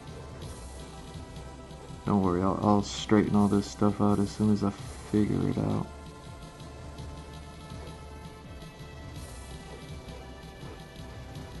So those are coming in, so I can get rid of this.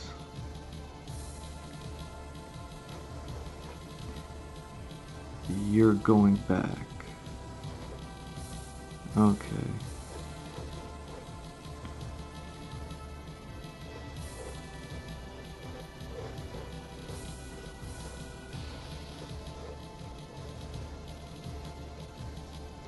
And going back is the same as that one. So if you're here, swing back. You're here, swing back. Ah. Ah. Okay. So you're actually cutting this way. You're cutting that way. Wow. Okay, so now you're gonna be like this.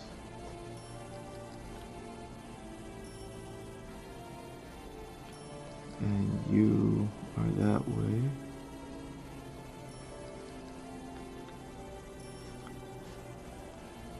And you, I can get the hole. And, alright, and now you, so you're forward, you're back. So you gotta be forward.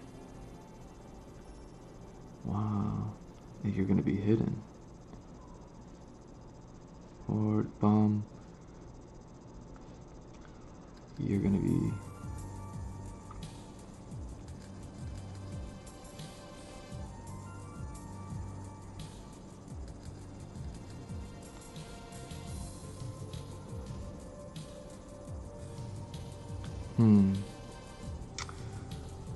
Hmm.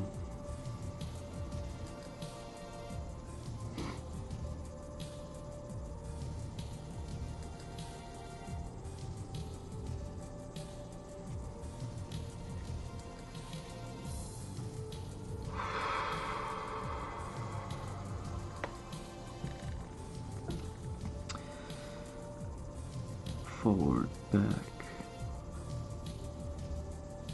Now you gotta come forward. So you're essentially right here. And if you're going back, then you'll be hidden. Let's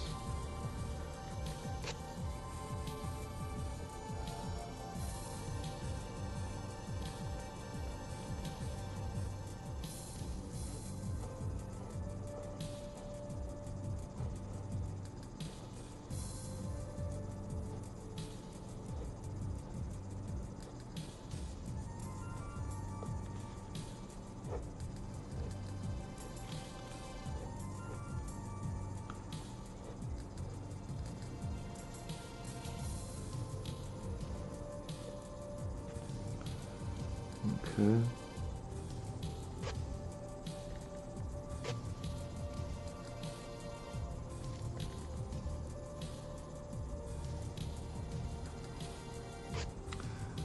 Oh yeah, I don't want to start losing y'all, right?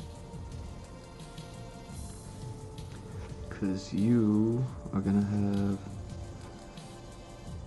that whole thing going on, and that whole thing, and this whole thing, and then 1, 2, 3.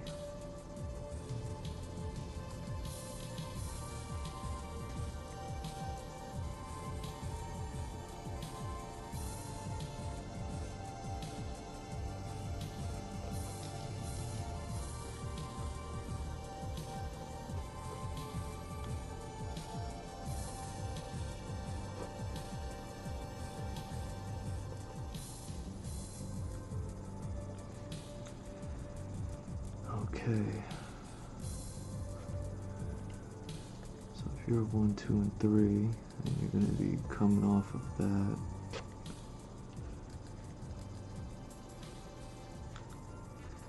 So that's 1, and then coming from off of your back, 2, and then back in here, 3. Got that.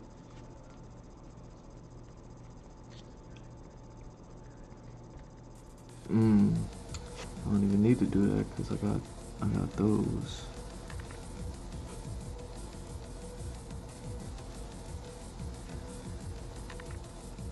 Yay.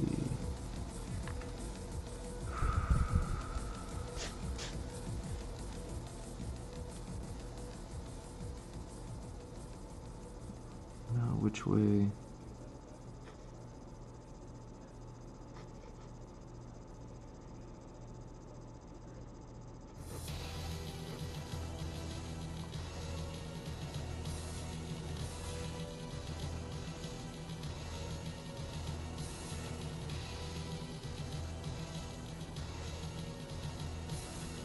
Okay.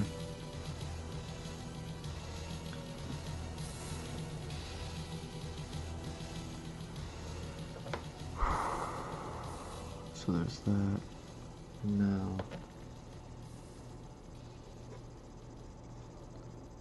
I'm gonna hit the spins. If you're up that way and you're down this way,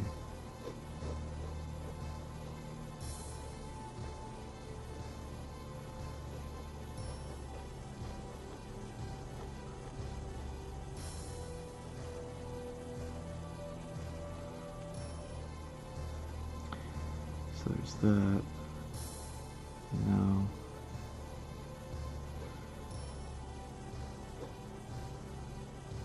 back is that way. Well, we're gonna start spinning. So underbelly is here. And then we're gonna be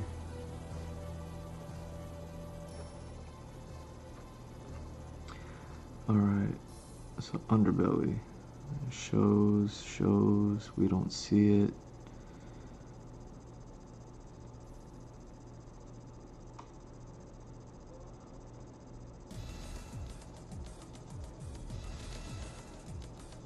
And we're back to the back. We're back to the back. Back to the back. So then this is all underbelly like I thought.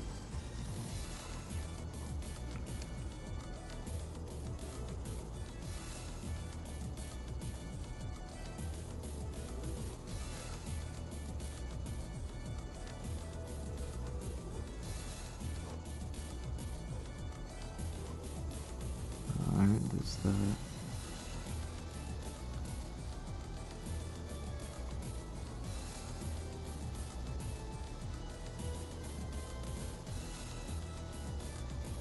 Oh yeah.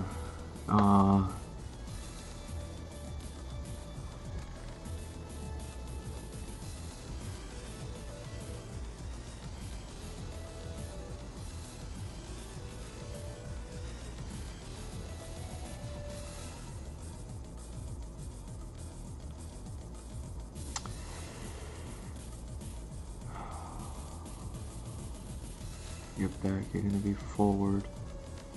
Anything forward over here. I mean, so we're 1, 2, nothing here. And you're gonna be kicking forward, so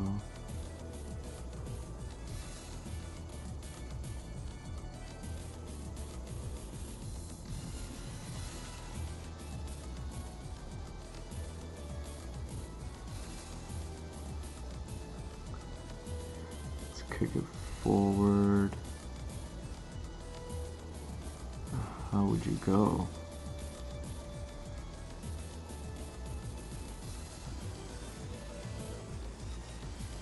And then you kicking back.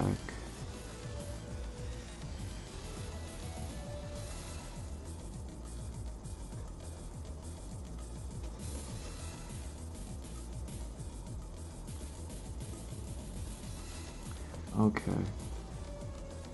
1, 2, 3. 1, 2, 3. 1, 2, 3. So yeah, you're gonna be like that way,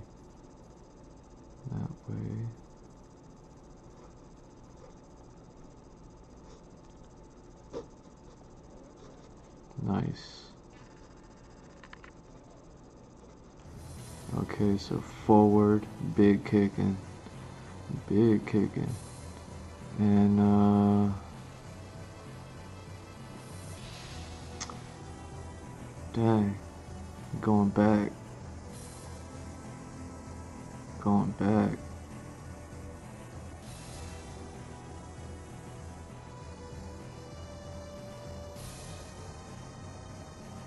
Dang, so you going that way, right? But then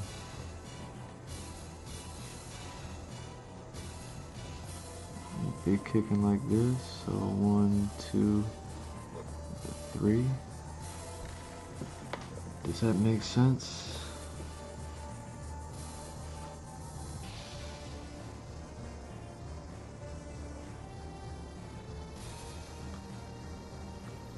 Alright.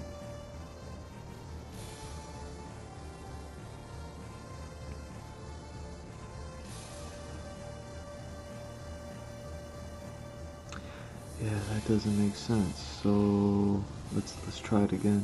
Kicking back. Yeah, you're just gonna be hidden.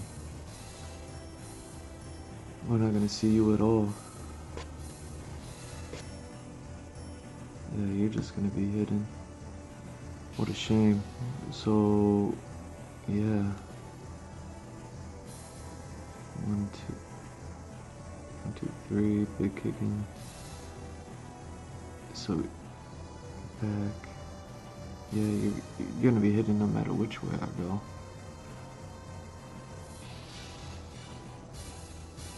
Why am I not cool with that?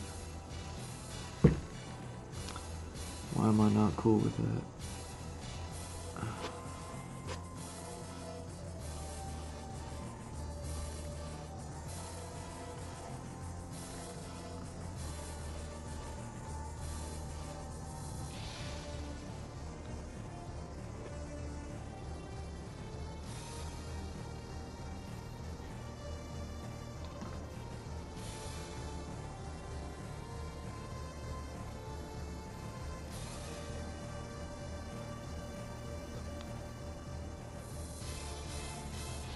So we got that, and then we're gonna get a whole bunch of other things back there. So yeah, man, let's go, man. We can get this. We can get this. We can get this. Come on. Big kicking. You going forward, you going back. So what do you do when you go back?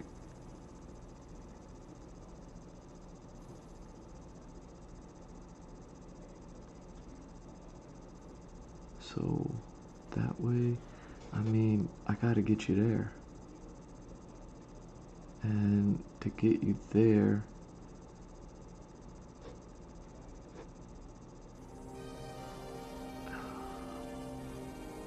there we go.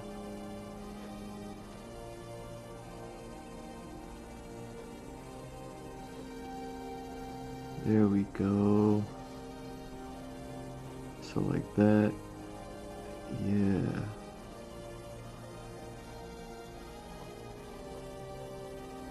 Yeah, we big kicking, man. That's how we're fucking going with this one.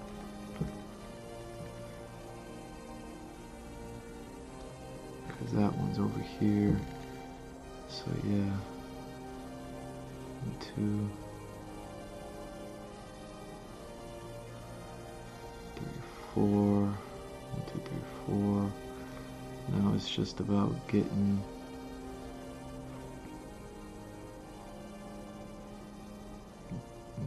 you down, and then the foot going back up, and then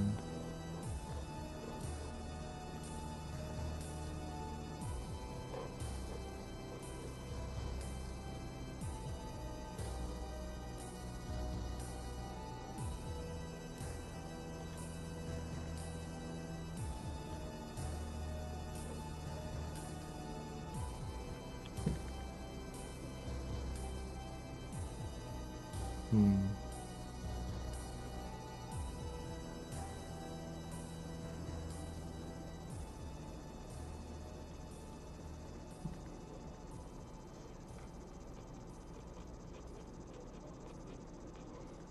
we go.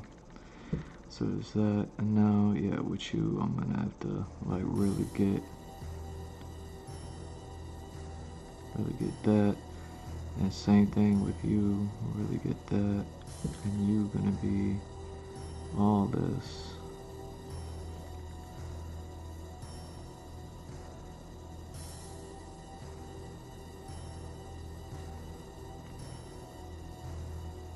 So those are going down, those are going up.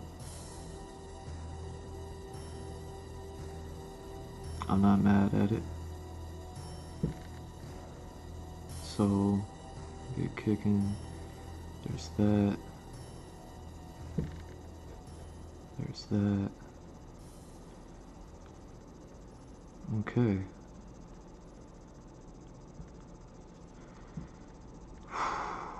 It's perfect. So now it's just about fitting it properly on the hoodie. Has to like rotate it a little bit.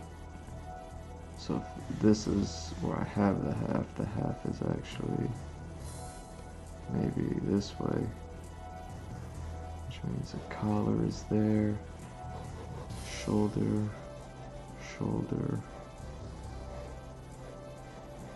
and that maybe. Yeah, because that's going down sideways. No, I just gotta make it work.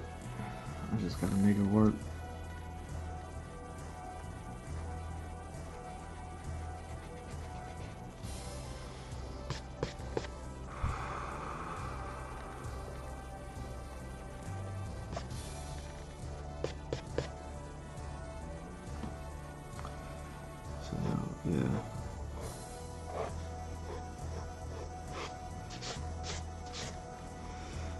Alright, so we got that one. And we're gonna be doing all this.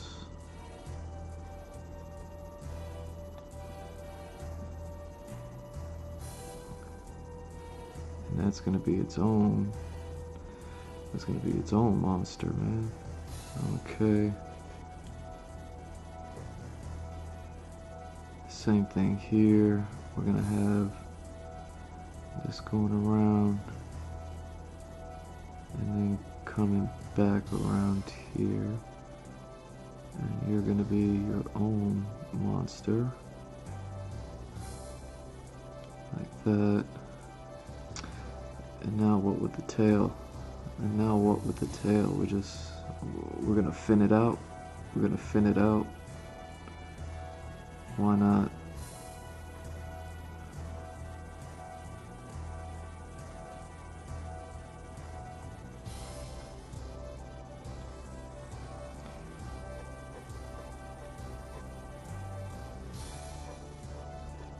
Something like that.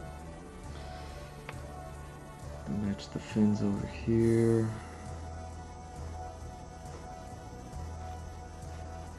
Match the fins over here.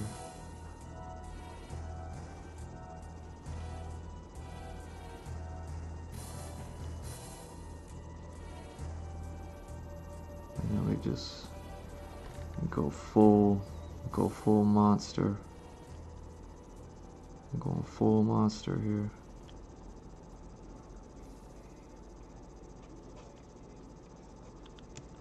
Okay.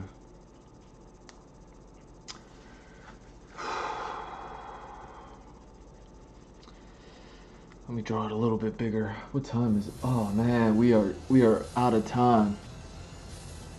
Oh.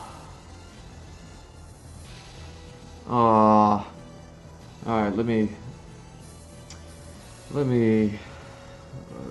do something, because I don't want to lose this information. So Where are my red pencils? Where's my blue pencil? Where's my red pencil? Get over here. No. No. Red pencil, red pencil.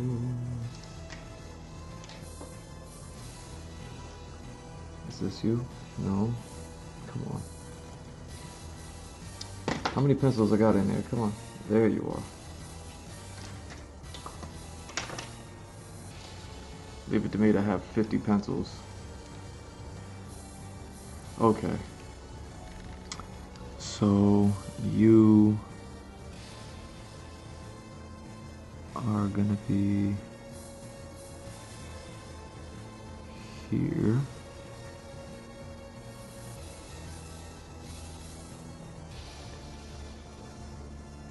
And coming around here, kind of, this area.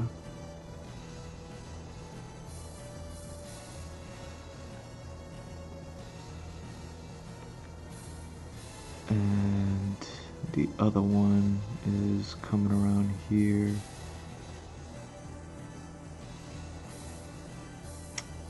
Right, wait, which one is which? Yeah, let me get y'all because I know y'all are y'all.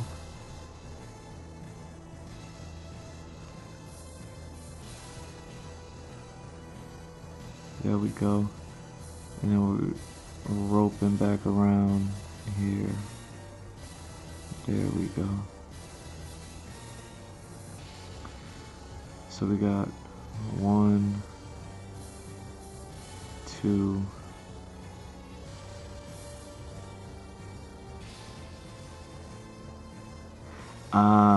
is that what's happening? One, don't. Yeah, I don't need that line anymore.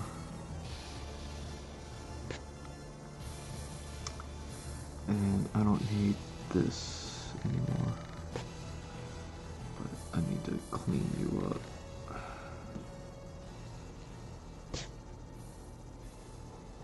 That's what it is. I can't believe I didn't see that sooner. Okay. So yeah. Let me just put a little note. Ice cream. Y'all don't even know what that means. But that's a good note. What do I want to put in here, man? You know, this whole thing is definitely put like some flaming fire, right? So yeah, this is definitely gonna have to be drawn.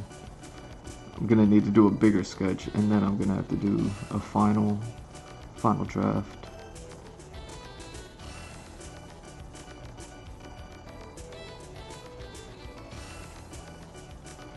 Okay, same thing. Let's make you blue so I don't get you confused.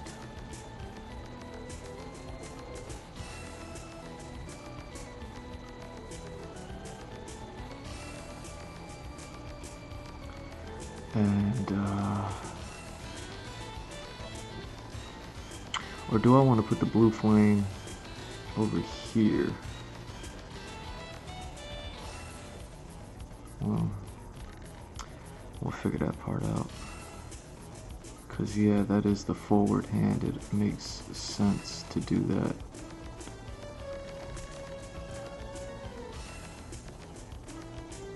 And it is gonna break it apart from those, so that makes sense to do that there.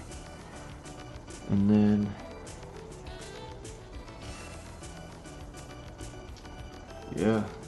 yeah. So then we'll do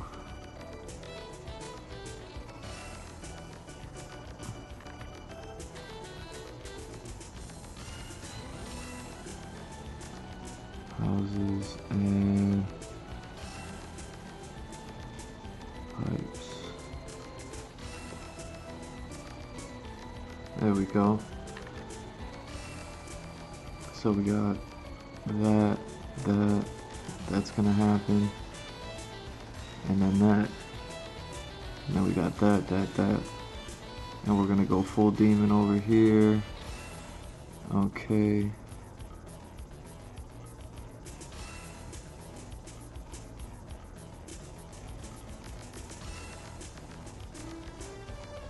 Okay. Sweet. And that's how we do it. Are we focused? Oh. I can't tell if we're focused on this screen.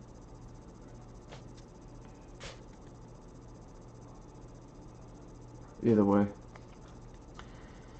Yeah. Well, the main body of this sketch is at least done.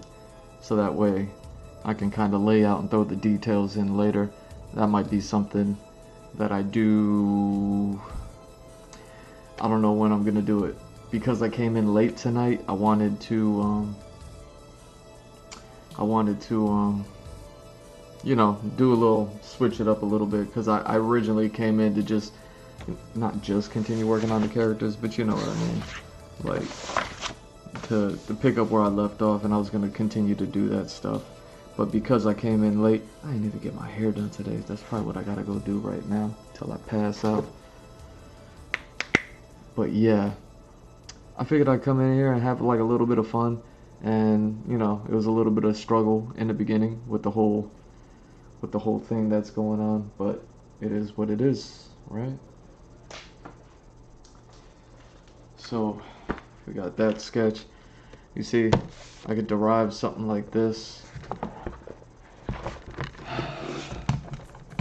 from something like that.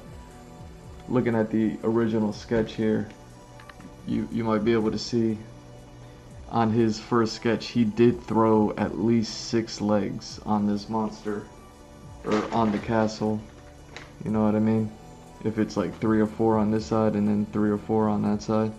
So you can definitely see how he was thinking more than 4 legs in the beginning. He ended up thinking about 10. And then the homie was like, you know what I'm saying? Alright. And with that said, I want to thank y'all for stopping by. Thank you for watching. Thank you for following.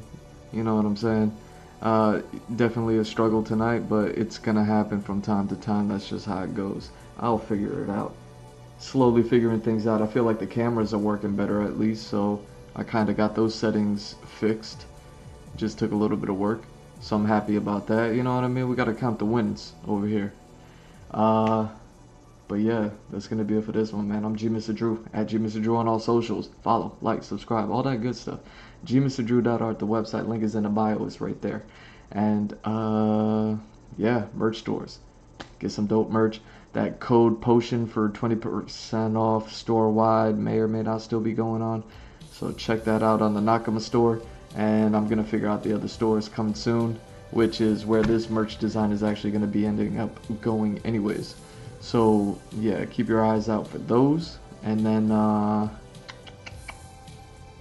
yeah, man, Patreon, get a commission. You see what I'm doing? These are just sketches. I'm just having fun here, but I can kind of do a little bit of all that stuff for you. And yeah, a whole bunch of other things. Peace.